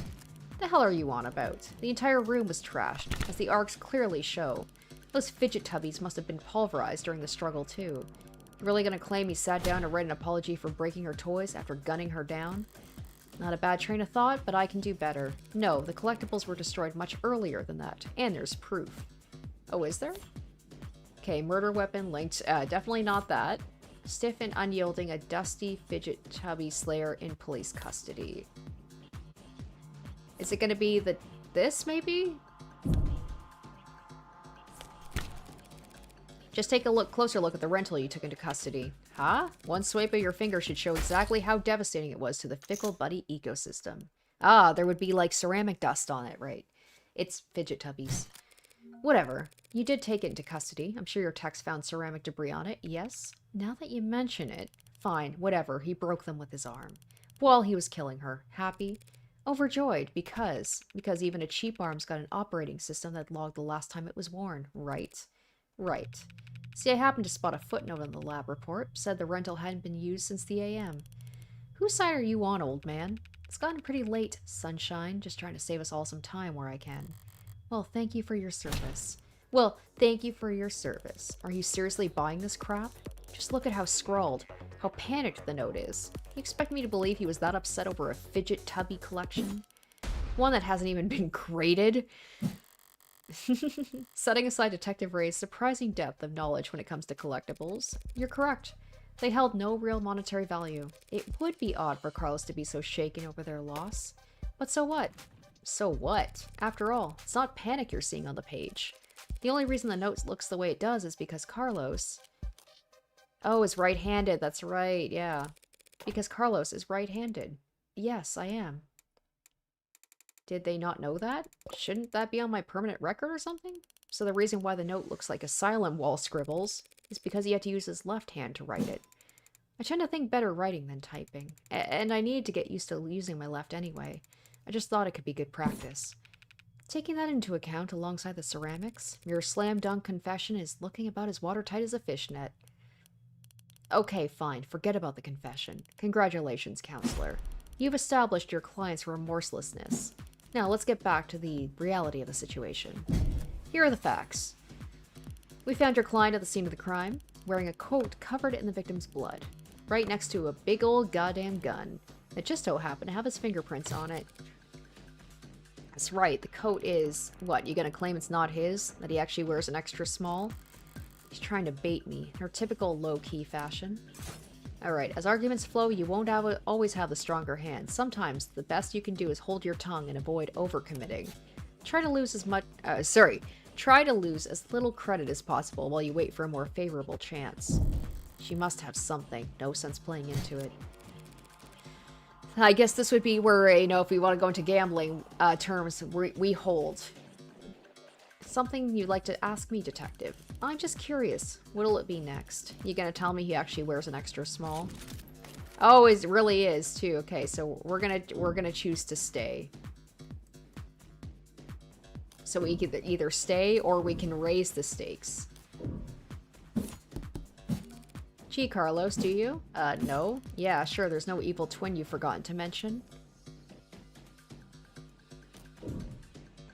There's no evil twin. No, I'm afraid not. Not even gonna go for a mysterious third party at the scene of the crime? To prove his innocence, I'll need to get there eventually. But going there now, without hard evidence? I like this! This is cool. So it's kind of like Phoenix Wright a little bit, but I love this whole idea of, like, you gotta know when to just, like, don't speak. Ooh, I can prove a third party. Well, now's the chance for me to raise. Okay. I'm gonna... can I prove that there's a third party right now? Alright, let's look into the evidence. I didn't really take a look at the coat, to be honest. Vase... The victim... Yeah, I haven't seen any of this. The victim, Diane Dawn, was a 27-year-old agriculture genetics researcher for Peregrine Labs, found shot through the heart in the bedroom of the apartment she shared with prime suspect Carlos. No known connection with previous victims.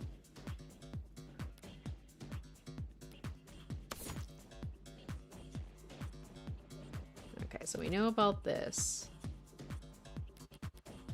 I honestly don't know. Yeah, I don't know if we can say that for sure definitively that there was a third party yet. So I'm going to choose to stay for now. I have no evidence of a third person at this time. Damn right you don't. It's clear as day in the arcs. No evidence of anyone but Carlos being there that night. So keep dreaming. It was obvious she had something. I wasn't going to win that hand either way. But at least I didn't overstep and take any more damage than I had to. We're not contesting any of that, Detective. My client freely admits to holding the gun. He picked it up in confusion after coming home to find a brutal crime scene, which was not smart. Hey, but not illegal either. And that's all? He had her blood all over his clothes. Yes, he did. Right. Do you have those clothes on hand, by the way? The lab finished with them a while ago. What are you getting at? It'll be easier to just show you. Would you mind getting them for me? You know what? Sure, I could use the fresh air. Stinks of bullshit in here anyway. And here I thought the room smelled like... Psst, Morgan. What are you doing? My coat's covered in her blood. I remember that much. So doesn't that, like, make me look really bad? Just relax, Carlos. I'm pretty sure that's impossible. You're innocent, and that means that having more evidence will always help you, not hurt you. Really? Really? Not really. Plenty of innocent people in prison. People with bad luck. Or bad lawyers. People shouldn't count on the truth to come out easily. More often than not, it takes coaxing. What was that? What was it that it reminded me of? Alright, here it is. One bloodstained jacket, fresh from the lab. So, what's your angle? You gonna tell us this is actually just hot sauce? No. That would be silly. She actually thought it over. So, what the hell is your point? Hey. Sorry, just got thrown off by the turn of good fortune. What good fortune? You should thank the detective for bringing you your jacket, Carlos. She's just proven your innocence. My client was arrested wearing the coat. He would have been wearing it at the time of the murder. It has the victim's blood on it, who we know died when she was shot in the heart by a gun that happened to be an old world, pre-tagged firearm. And so the coat proves he couldn't have been the shooter. Is there a gas leak in here? In what world does that make any sense? Sense happens to be key here. I just need to draw their attention to what they can... Alright. Smell? What you can smell on the coat with your nose. Feel? What you can feel on the coat with your hands. See? Huh? Oh boy, this I'm not too sure of. What you can feel on the coat with your hands. What you can smell on the coat with your nose. I don't know where she's going with this, to be honest. Okay. I'm gonna take a look at my phone, or the evidence. Where are you getting with this? Okay. The coat the suspect was wearing, blood on the sleeve, matches with that of the victim with 99% certainty. No other details of forensic significance found. Okay.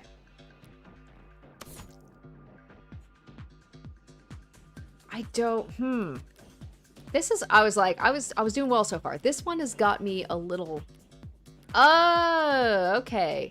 Gunpowder. Red Cosplay says the smell of gunpowder. Ah, good point, good point. You don't smell gunpowder on it. Okay. Just do me one favor, detective. Tell me what you smell. I don't smell anything except dry blood. Ah, okay. Exactly. It's the fact you don't smell anything. Exactly. The coat smells like blood, but it doesn't smell of cigarette. That's what that's what I've been smelling. Oh no, I'm gonna get fined.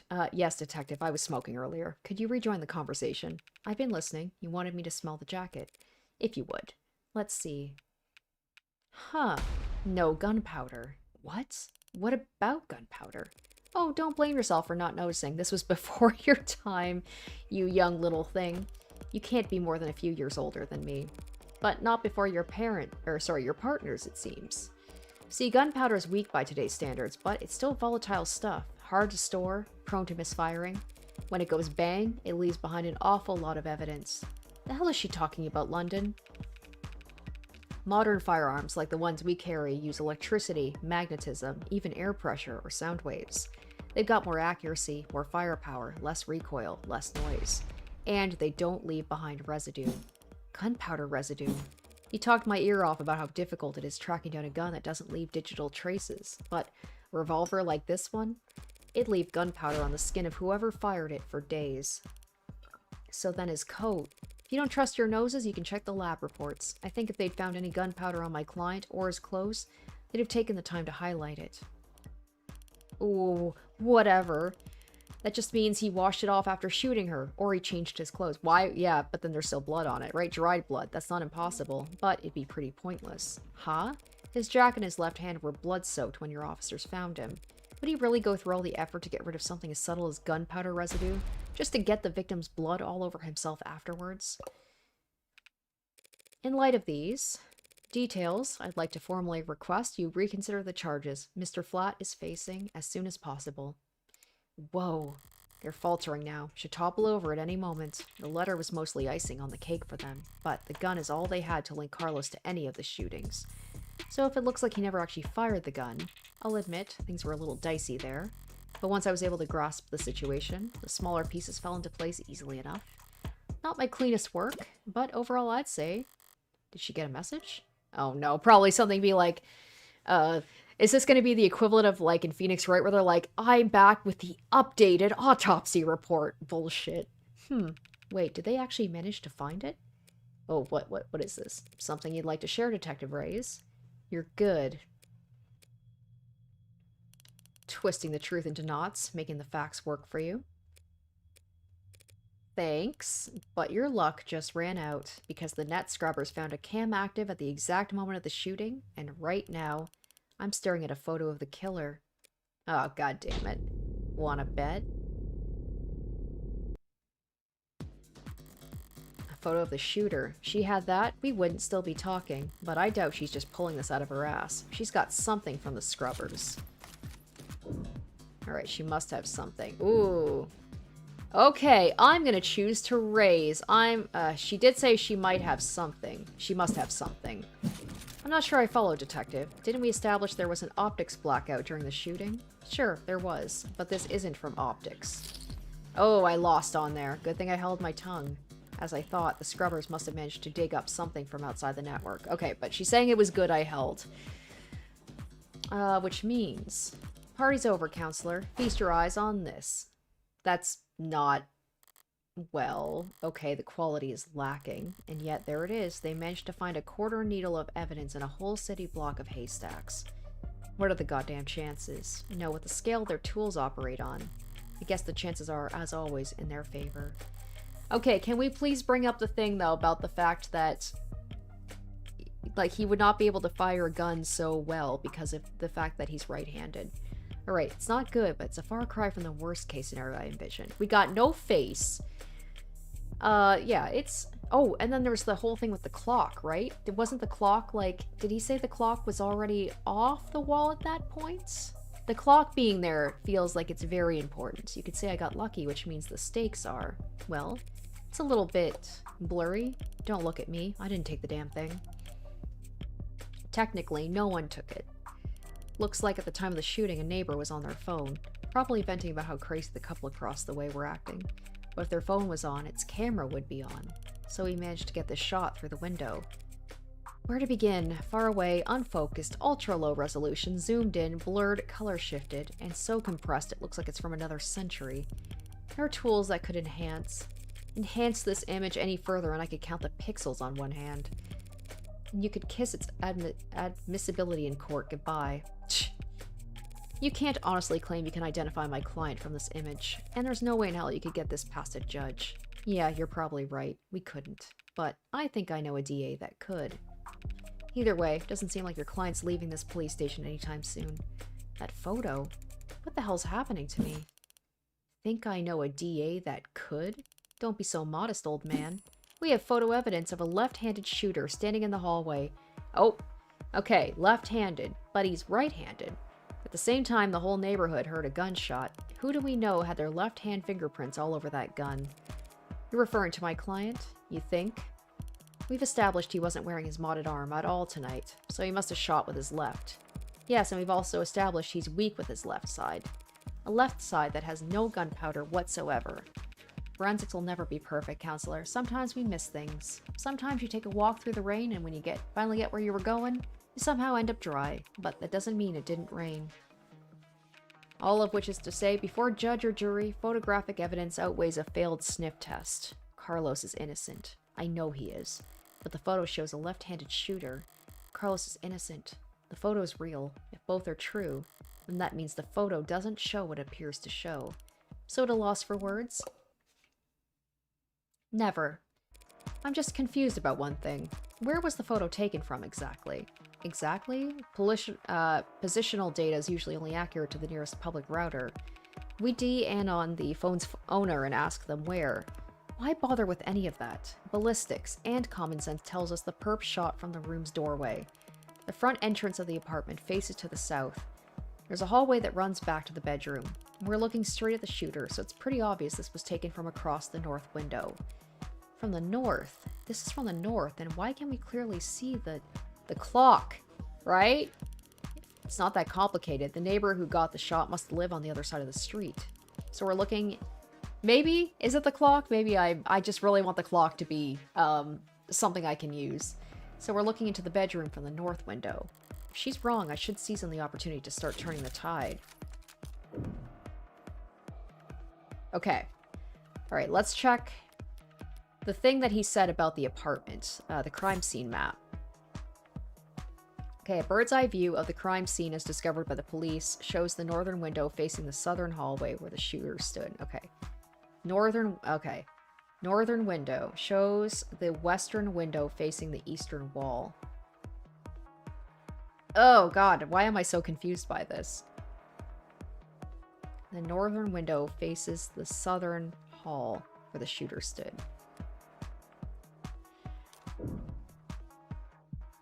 The photo was taken from the north.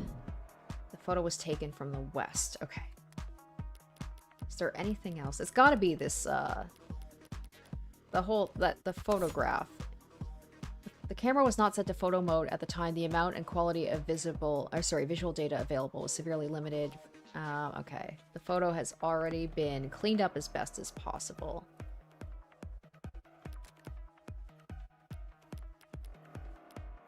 Okay. A crime scene map. This is what I'm looking for. Okay, so the western window faces the eastern wall. Okay, I'm gonna raise. I don't know if I'm right about this.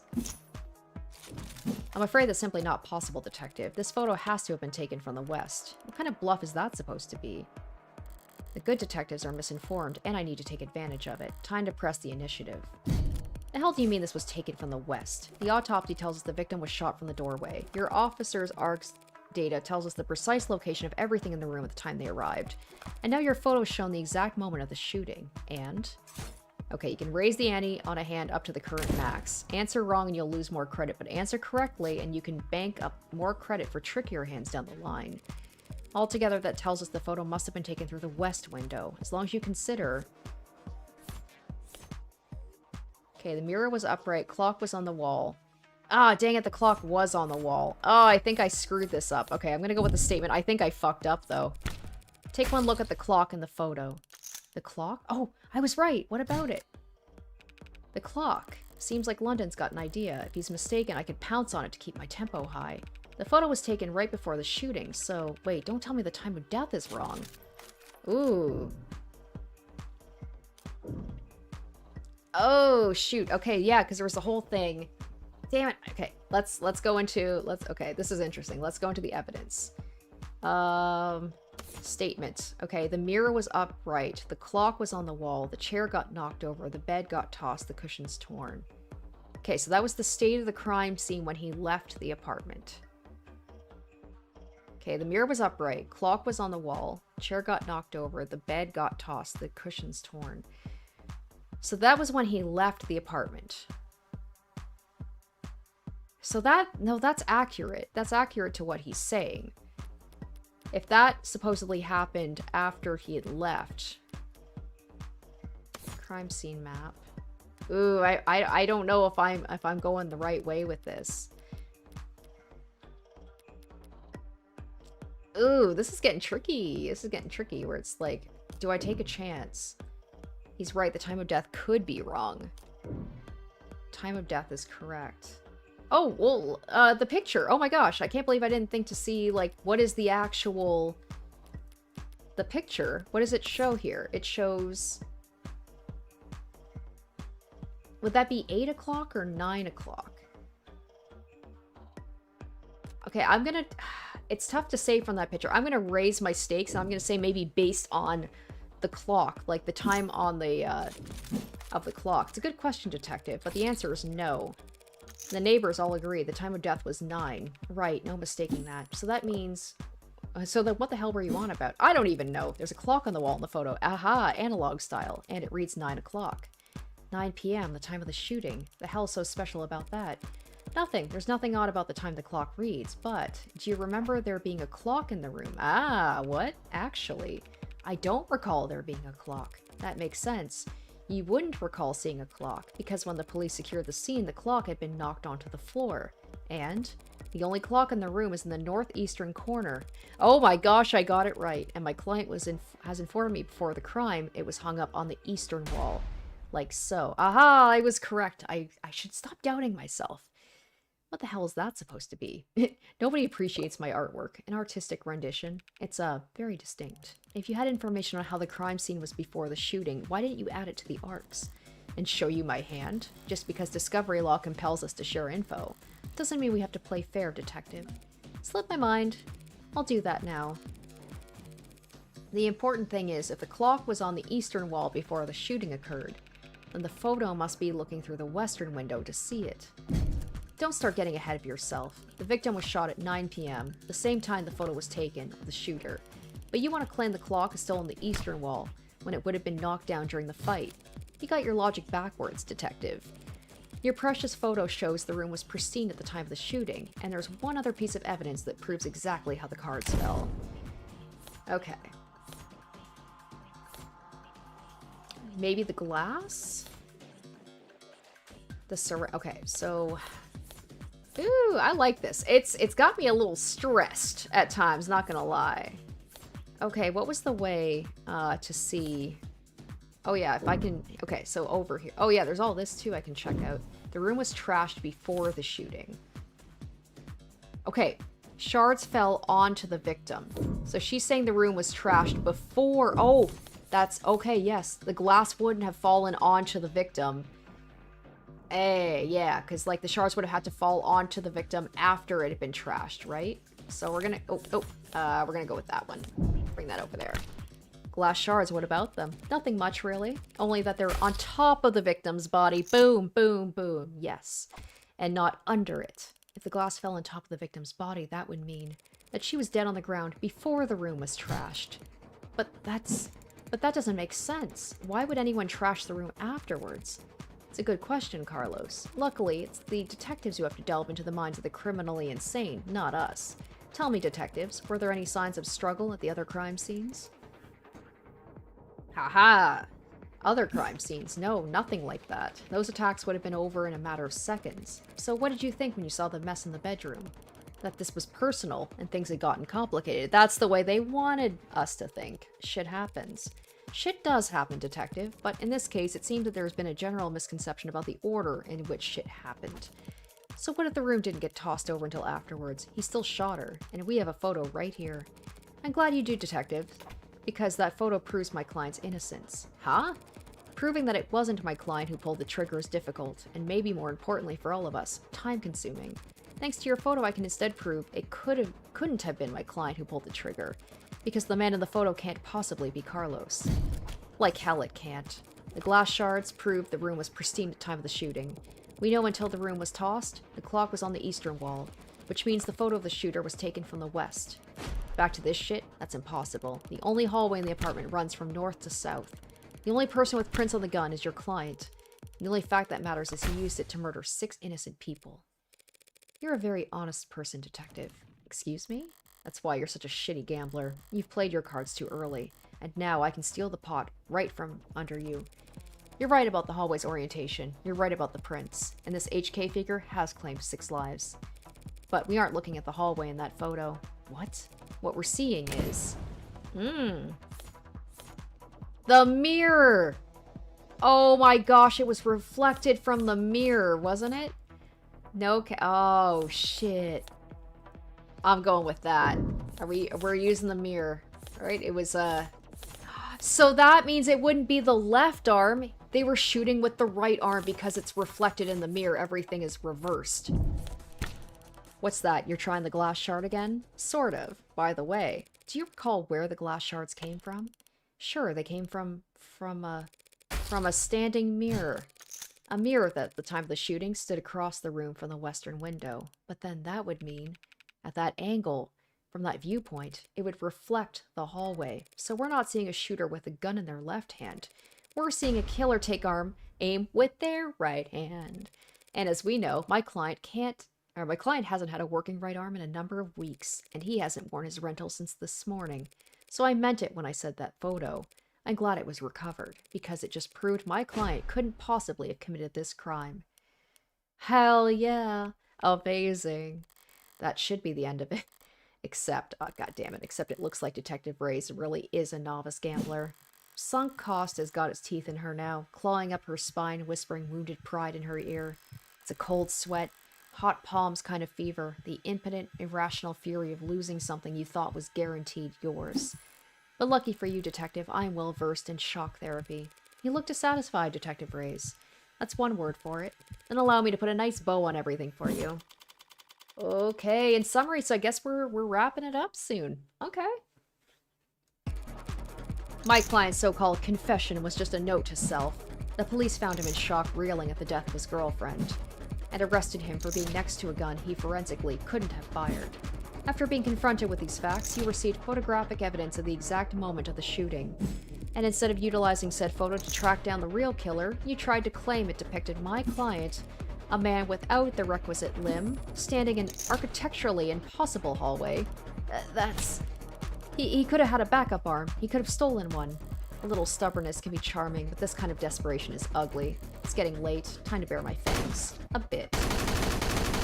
I love this. That's the best you got? Even a bare-bones prosthetic off the black market needs to be attuned to an individual's nervous system. He'd have to bring it to a clinic, which would have left a record on his shoulder OS. A record you won't find. And he'd still have to somehow have gotten rid of it before the police arrived. SOP at the scene of a violent crime calls for full spectrum scanning of the entire building and 100 meters around it, minimum.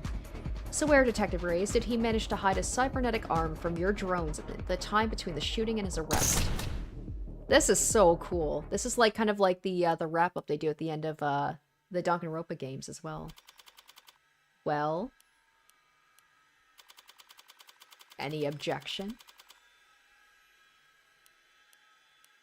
Come on, have your breakdown. Detective? God damn it!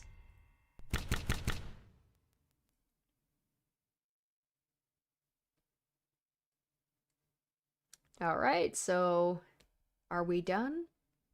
Looks like we've wrapped it up. Show me your hand, Flat. You're uncuffing me? In light of evidence, we have no reason to hold you. Yay! Alright. Gotta bring down the house. Prove your client's innocence.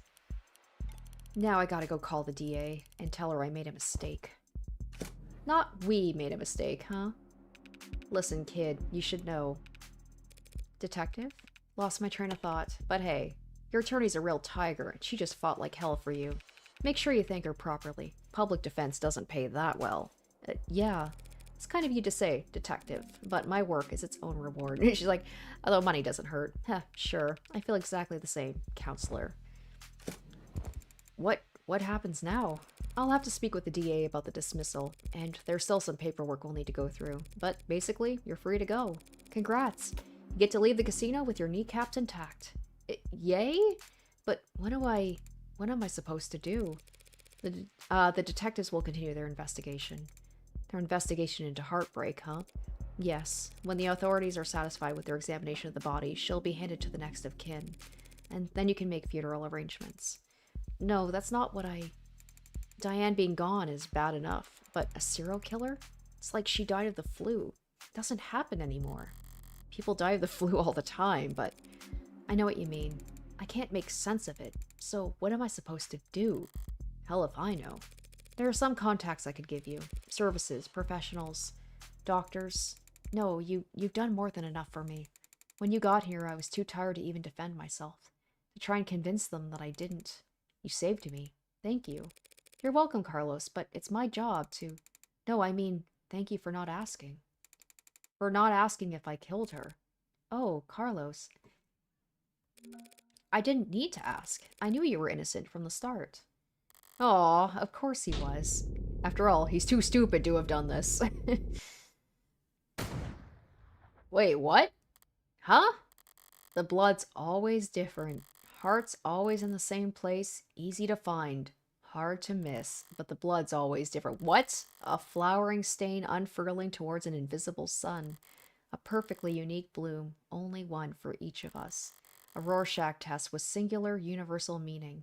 Vitality at its climax. Bursting forth into red fractal consisting solely of an infinite the end. But the comical thud of a body hitting the floor has its own kind of lowbrow appeal. What? Huh? What did I just see? What is this? Bullet number 6 of 6. The gun's empty. It's useless to me now. May as well leave it. What? Feels like a waste, but whatever. Finding the ammo was almost enough of a hassle to outweigh the... Oh my gosh, what? So what, she took the case so she could come back and recover it? And that's why she knew he wasn't the murderer, because she was the one who did it? Finding the ammo was almost enough of a hassle to outweigh the advantages. I could sell an untagged gun for a fair bit of cash, but cash can't buy you peace of mind. Oh, don't look so surprised, lady. Moping around the dark in here, must have only been able to see my silhouette. Did she think I was her boyfriend back for an encore of that enthralling conversation? Can't ask her now. Hey, yeah, did you hear that? These old pieces are so goddamn loud. People aren't even familiar enough with the sound anymore to know to run the other way. Probably roused half the neighborhood. Oh my gosh, but I didn't see anything I could use as even a partial suppressor on the way in. Could they really not afford some throw pillows? I used the other 5 bullets in outdoor spaces in small spheres of blind opportunity that the... So she's... Okay, so she's the killer. I guess she's just that lucky, the gambler. She just happens to know when these things are gonna, like, stop working so she can commit the murders? City's eyes couldn't think to pierce. Cramped places usually full of trash. I love the idea of, like, she is a serial killer because she needs to create her own clients. That would be so funny if she's killing people because, like you said, you don't really get a lot of opportunities to be a public defender. So she's like, all right, I'm gonna make my own opportunities. This room, as cheap as it looks, is at least clean, organized even. So the corpse adds a certain satisfying contrast. Except, there's shit on the floor. By the window, there are broken pieces of something fragile and tacky. It's fine. It's just one thing out of place. Actually, it's not fine. It's actually really irritating. I kick over the stupid goddamn mirror. 5 perfect crime scenes, each of them not a speck of evidence, nothing to go on. For the final shot, there just has to be some pile of shit in the corner ruining everything. I kick the wall. Something falls from it. Probably more tasteless bullshit. I toss over the chair, knock the urn. So that's what caused it? It was like all the other rooms, all the other things they said there was nothing out of place, was she just got pissed because, like, it ruined her perfect streak. Tear into the sheets with my frustration and try to savor the shredding. And yet somehow, I mean, wearing gloves, but still no DNA left behind. If it can't be clean, I'll just have to lean into the messy angle. At least it will be consistent. What in the world is happening? This was all so stupid. Honestly, I'm not the ego-driven type. In fact, I pride myself on my humility. Now, was it satisfying when the first 3 went down with single shots? Yes. But so what? I'm not made of stone. After that, I did start to actively aim for the heart, but ugh. Heartbreak killer?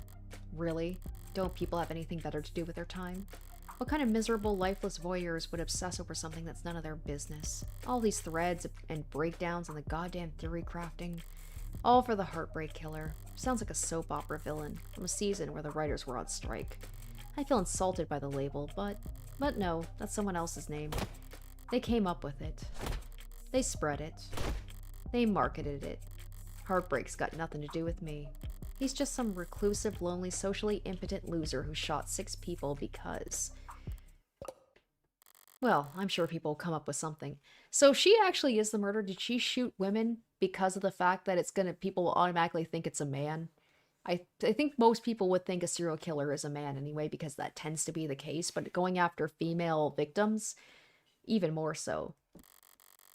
That he got rejected one too many times or whatever. Me, I killed the people because I saw them and I wanted to. And I've killed a lot more than just 6. At least the room is thoroughly trashed now. If I had just walked away after seeing that mess by the window, it would have irritated me to no end.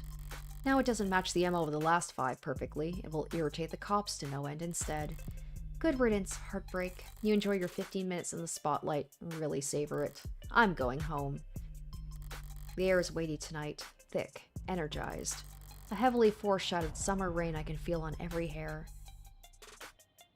They call this kind of humidity oppressive, but I disagree. The warm tension on your skin, like in those short moments just after the shower turns off, when the steam lingers. Yeah, it's always most comfortable right after. Maybe there's no disagreement to be had.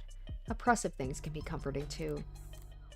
Only the guilty ones run. I don't know about that, but I know I've never felt guilty about any of this. And I walk. What the heck? Sorry, using my left is still... That's okay, you can just initial in these spots. I took a scenic route home, courtesy of our fine city's sprawling public transportation, and got in a bit after 11 p.m. Had myself a thorough shower, drank a glass of milk, did some stretching. Made sure my phone was on. Time went by evenly. Around 1:40, a posting... This is hilarious if she literally just did this so that she could, like, have work.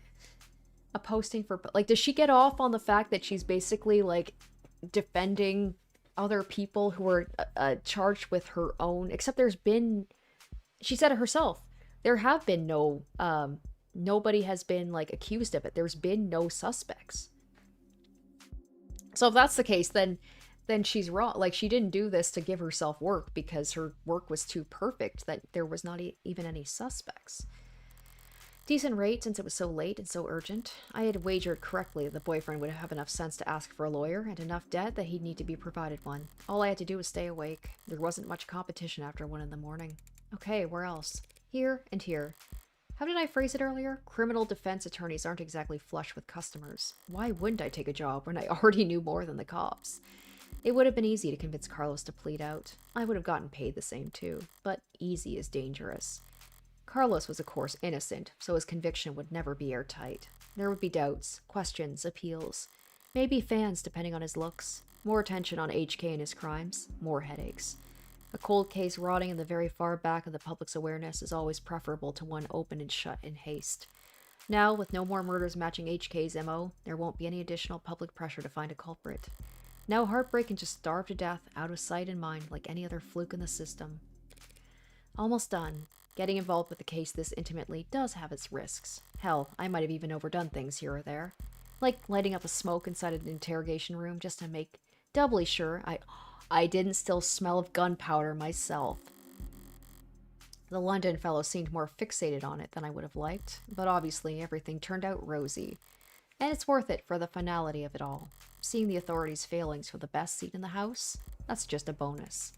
Thanks again, Morgan, for everything. I'm sure Diana's grateful too.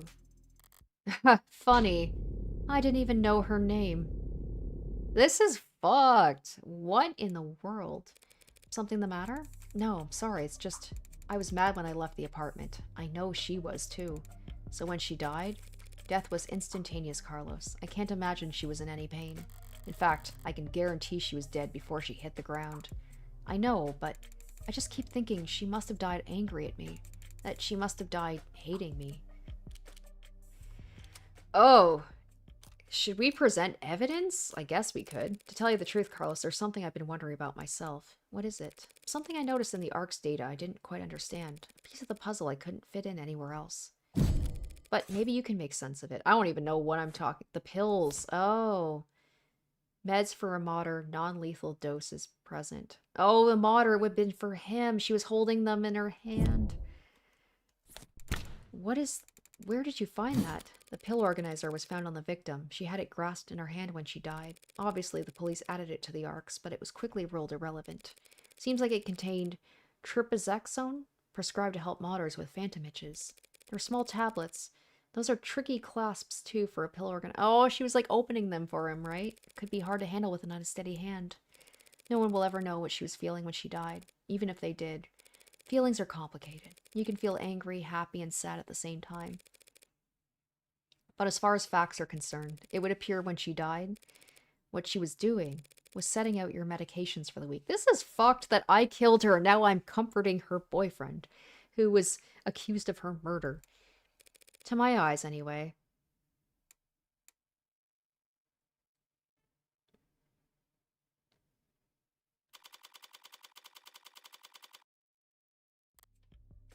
Long night. That was too far just now. Practically rubbing it in his face. It's not like I care about his feelings. I doubt I'll even ever see him again.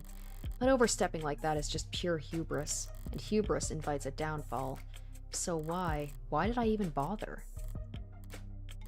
It was the last piece of the puzzle, I suppose. I'll just need to show more restraint next time. Though there won't be a next time for Heartbreak. She's like, wonder what I'm gonna be doing next. So she literally only could kill 6 people because there were 6 bullets in the chamber. And then she's like, that's it for that one. The gun's in custody. There's no more bullets left. There won't be a 7th victim. There won't be any more leads to pursue. The media will move on to their next obsession. I'll move on to my next MO. And no one will ever... Oh, found you. District Attorney Rockford. Oh. Sorry, can I try that again? I'm so fried. By all means. Ugh. Counselor Morgan. Morning, noon, or night, you're always so put together. Thank you.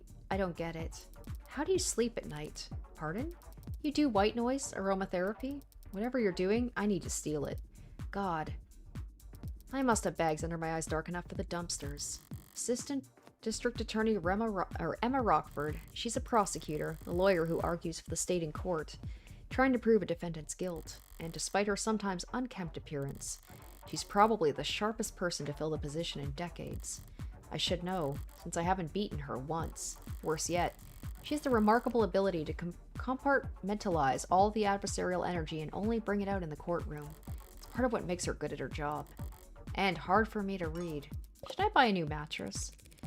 What have they got you doing at this ungodly hour, Emma? Oh, well, actually, I'm here for you. Me? Your client was a suspect in the heartbreak killings. That's my case. Well, you must have been relieved finding out you won't have to go to trial against me. No? Why would I be worried about going up against you? It's always the unintended barbs with her. So, you're working with the detectives? Yeah, London and the new girl. Ray's? They've been reporting to me in preparation for trial. Preparation for trial? That seems ambitious. I guess they gave you the rundown. They've been doing everything they can, but it's hard to catch a killer who leaves behind so little. It's hard to kill while leaving so little behind. So Ray's told you they had HQ in custody and you popped out of bed all excited to run down here. Ha, hardly. I haven't slept in 40 hours. Too much on my mind. So when I heard about a case with a single female victim shot through the heart, yeah, my ears perked up. But that's about all. Oh? I mean, Carlos Flat, a serial killer. The same serial killer that's outsmarted the state for weeks. She's not using her middle name, or his middle name. He was found with the murder weapon, but I can answer that any number of ways. Oh, so what am I... wait, what am I actually... Wait. I'm trying to see. It could have been Flat. Okay. So she's still going on about that, huh?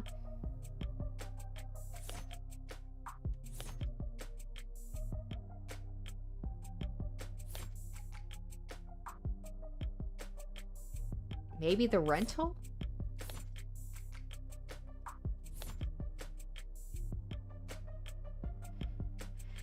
Except it shows... It's gotta be the photo, right? That may be true, but then I glanced at the report. You glanced at it. No gunpowder residue on him or his clothes. Right. Too remorseful, too apologetic in the tone. Whatever it was about. His dominant arm modded. With documented sensitivity issues, never could have made shots that clean. Not without getting close enough to leave scorch marks. Not to... Oh, damn, she is good. Not to mention he's too tall for the ballistics entry angles, and probably too heavy not to leave imprints. She's got all that from a glance? Oh, she's gonna be tricky to take on when I actually have to fight her in, I'm assuming the next chapter. I'm sure a competent lawyer like yourself pointed out all that the minute you walked in here. Of course. Worst part is she's not even being sarcastic. Yeah, of course it couldn't have been him. Long-term relationship, physically imposing, argumentative, so not the type to bottle things up. He didn't match the profile. Profile? Yeah, the... Right, sorry, you've probably never heard of it. I know what a goddamn profile is. A profile is a reconstruction of a criminal's psychology based on evidence from their crimes. Kind of fallen out of fashion for the last few decades. Not much needs to guess about the why when 99 times out of 100 the who's caught on camera. Or before they even leave the house. I've had to find some real fossils and oddballs to get advice on how to go about it, but I think I'm getting the hang of it. So this profiling, it's some kind of investigative technique, and it's creepy to know that she's basically gonna trying to find basically me, the killer. Some kind of investigative technique. The theory is a crime can tell you something about the nature of the person who committed it. Stabbing, overkill, points to passion, rage, lust. They probably knew the victim. Poison and guns, meanwhile, suggest they can't overpower their victims physically. And there's the things you can assume about nearly all serial offenders. Childhood trauma, prior criminal record, few or no meaningful attachments. There's a lot of recurring themes in their stories. The detectives say HK doesn't leave evidence, so how much can his crimes possibly tell you? That he's diligent, almost perfect, highly intelligent, painstakingly organized, with enough criminal connections to get his hands on an untagged firearm. It's rare to see her this animated outside the courtroom. It's almost like she's enjoying herself. A sheltered house cat who's picked up the scent of a mouse for the first time. Lone wolf, educated, but all her playfully lethal instincts coming to life, probably overqualified or undervalued. Though I'm not thrilled about the fact in the metaphor I'd be the... Know what I mean? Definitely. And considering the marksmanship, the detective said HK would have needed inside information on optics. Does that mean heartbreaks in law enforcement? Never in 10 billion years. Oh. Antisocial, independent, despises authority. That'd be like a stallion applying for a job on a merry-go-round. They'd be kicking kids in the head after the first full rotation. Right, that's exactly how I'd put it. There must be some connection to the police, though. Maybe secondary or tertiary? These types can't help but insert themselves. Insert themselves? I do not ins. I don't do anything even resembling that. Wait, if HK's not a cop, how'd they know about the blackout timing? Crime meta-statistics analysis. Probably. Pardon? Take the emergency response times from across the city and map them out, look for brief spikes and delays, chart out the dips, and... Sorry, technical, I know. But all the requisite data is publicly available. With a map, a spreadsheet, a calculator, anyone could reverse engineer the timing if they wanted to. That is such an unpleasant thought, Emma. Well, at least the heartbreak maniac will slow down now that he's lost his weapon. He didn't lose it. He chose to leave it behind. That tells me he's confident he can do just fine without it. And it just makes me more certain these aren't his only kills. Were there other shootings with the same MO? No, not that I found. Other victims that fit the description? No. But I'm not overly focused on the victim's appearance. I mean, the 6 victims all look like each other. But they also look like a lot of people. So she's like, so it gave the impression that maybe there was a victim profile, but that's true. Hell, they kind of look like me. Oh my gosh, what if it is? It's just she just hates Emma so much that she just was looking for women that kind of look like her to take her aggression out on. Do they? Oh, that's interesting. Sure. What, you don't see it? I hadn't thought about it. Point is, no one can kill that cleanly when it's their first time. Getting things that perfect takes practice. So I know HK must have had a lot more than 6 occasions to practice Morgan. That's why I think heartbreak's a misnomer. You got something catchier in mind? I just don't think shooting them in the heart has any particular significance. If anything, it's a testament to their accuracy. And their cold-blooded efficiency. The best possible use of 6 untagged bullets. 6 kills, guaranteed. No matter what kind of life support mods they were packing. Their real signature isn't the bullets or the gun, it's the perfection. That's hard to wrap your head around. I'm saying the 6 murders were just a fluke, a slip-up, a mistake? Exactly, a mistake. They got too clean, too efficient, and now they've got the public's attention. It's no wonder they're so pissed. Are you talking about the crime scene? Yeah, probably threw the detectives for a loop, right? Based on what you said, I don't blame them. Whoever trashed the room doesn't seem like the smooth operator you've been describing. On the contrary. I don't follow. This was the last bullet, their last shot. The other 5 were perfect, so if anything was out of place this time around, they must have thrown one hell of a temper tantrum. You make him sound like a child. Childish. And cowardly. And two-faced. Someone who hates to lose almost as much as they love to win. Your profile tell you all that? That? No. That part's just... takes one to know one. Huh. So to summarize, you're looking for a cold-blooded, faceless, perfectionist killer who you think has no persistent MO or victim type. In a city with an 8-digit population. Well, good luck. I don't need luck. I only need more information. Well, I'm sure the city would be happy to provide you with more resources. No, Morgan. I mean, I need more crime scenes. Oh. Sad truth is, if Heartbreak walked away today, I'd never catch them. Only way my net narrows is if they keep piling up bodies. Not a very fair trade, is it? No, it isn't, but getting screwed over is a given. It's a deal with the devil. Fair enough. Woof. Okay, that rant was pretty morbid and detailed. I need to get out more, or sleep more. Or sleep less, but harder. You think a higher thread count would help? Don't worry about it. I'm always happy to listen to you ramble. It's a lot more pleasant than having to face you in the courtroom. Sorry, but that's the adversarial process. So, no hard feelings, yeah? Oh, Decimo King, good point. Light versus L vibes. Yeah, I love that. No hard feelings. We're both just doing what we do. I could use a cup of coffee. How about you? Don't tempt me. If you fall asleep face first on the table, I won't even take a picture. Okay, just don't expect this to make a difference next time we're at each other's throats. Heartbreak won't claim any more victims. In 2 weeks, the media will have moved on to the next sensation. And the police will have moved on to cases they actually stand a chance of closing. It's what people do. But Emma is different. She'll set it aside and work a dozen other cases, never bringing it up. But a private corner of that frustratingly sharp mind of hers will continue to whittle away at it. Never finishing, but never quitting either. So I can't afford to take my eyes off of her. As long as that's my case, I may as well try to enjoy the view. Alright, episode 0 ends. That was really good. Are we... oh, got something else happening here. Android, which means you're going to be living with my friend for a while. For how long? I'm sorry, I don't know.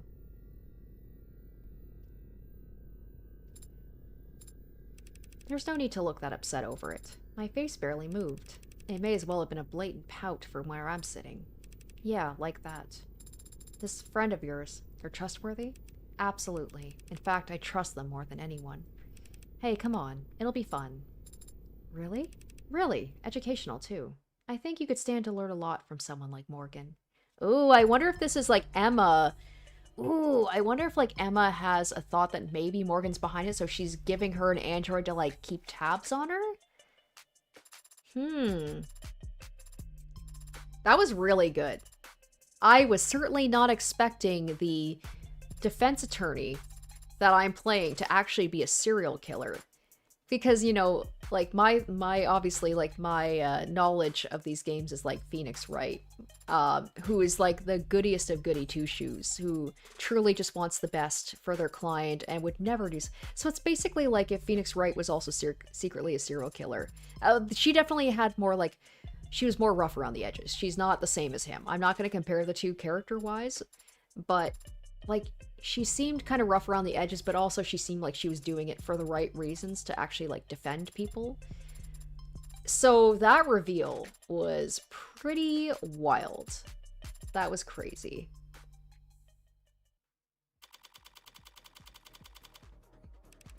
Nope, you're the smartest person I know, Morgan, when it comes to people. Personally, I think it's cruel to bring something that flawed into the world. You're a criminal defense attorney and we're at a crime scene. I think I can guess what happens next. I've never stolen anything. That wasn't already compromised. Work hard and the company will have you set for life, and after, too. Can't tell you how many musicians I've seen screwed over by a big smile and a fat signing bonus. So it's not just a lawyer job thing? You dress like a doorman on the weekends, too? Compared to determining fault, determining cause of death is like a breath of fresh air. The company wheels don't stop spinning for anything. We can't hope to keep this quiet for very long. But it's a million times more likely the alternative. The heartbreak could ever stop themselves from killing. Father said you owed him. I don't do anything of the goodness of my heart, but when I take a job, I never half-ass it. Alright, Of the Devil, Episode 1. An Idle Mind.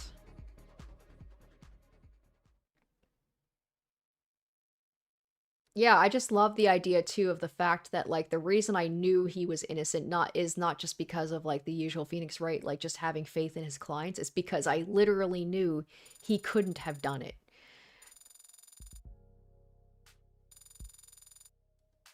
All right, so here's my results as well.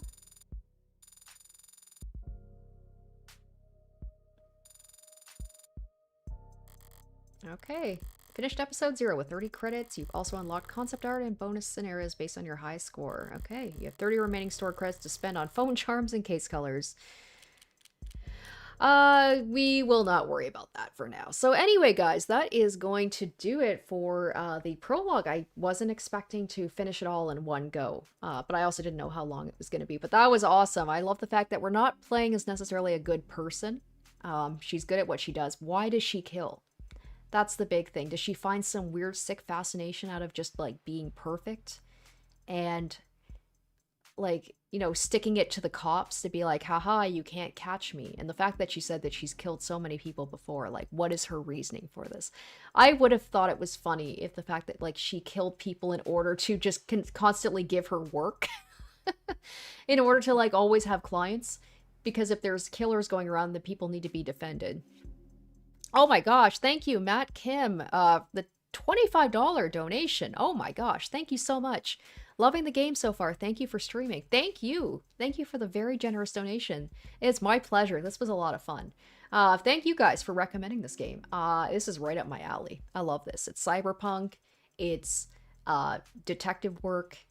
It's a lawyer game. I love this stuff. So definitely look forward to episode 1. We're going to be starting that next week. So keep notifications turned on the channel so you do know when I'm going to be live streaming this next. I'm very excited. This is a great introduction to this series, and I am very sad that it's not like complete yet. And I'm hoping they will be able to, you know, put the next chapter out soon because I'm hooked. So I hope you guys enjoy watching as much as I did playing, and I hope I will see you next week for my next live stream of this game. So take care, everybody. Thank you for joining me, and I'll catch you next time. Until then, bye.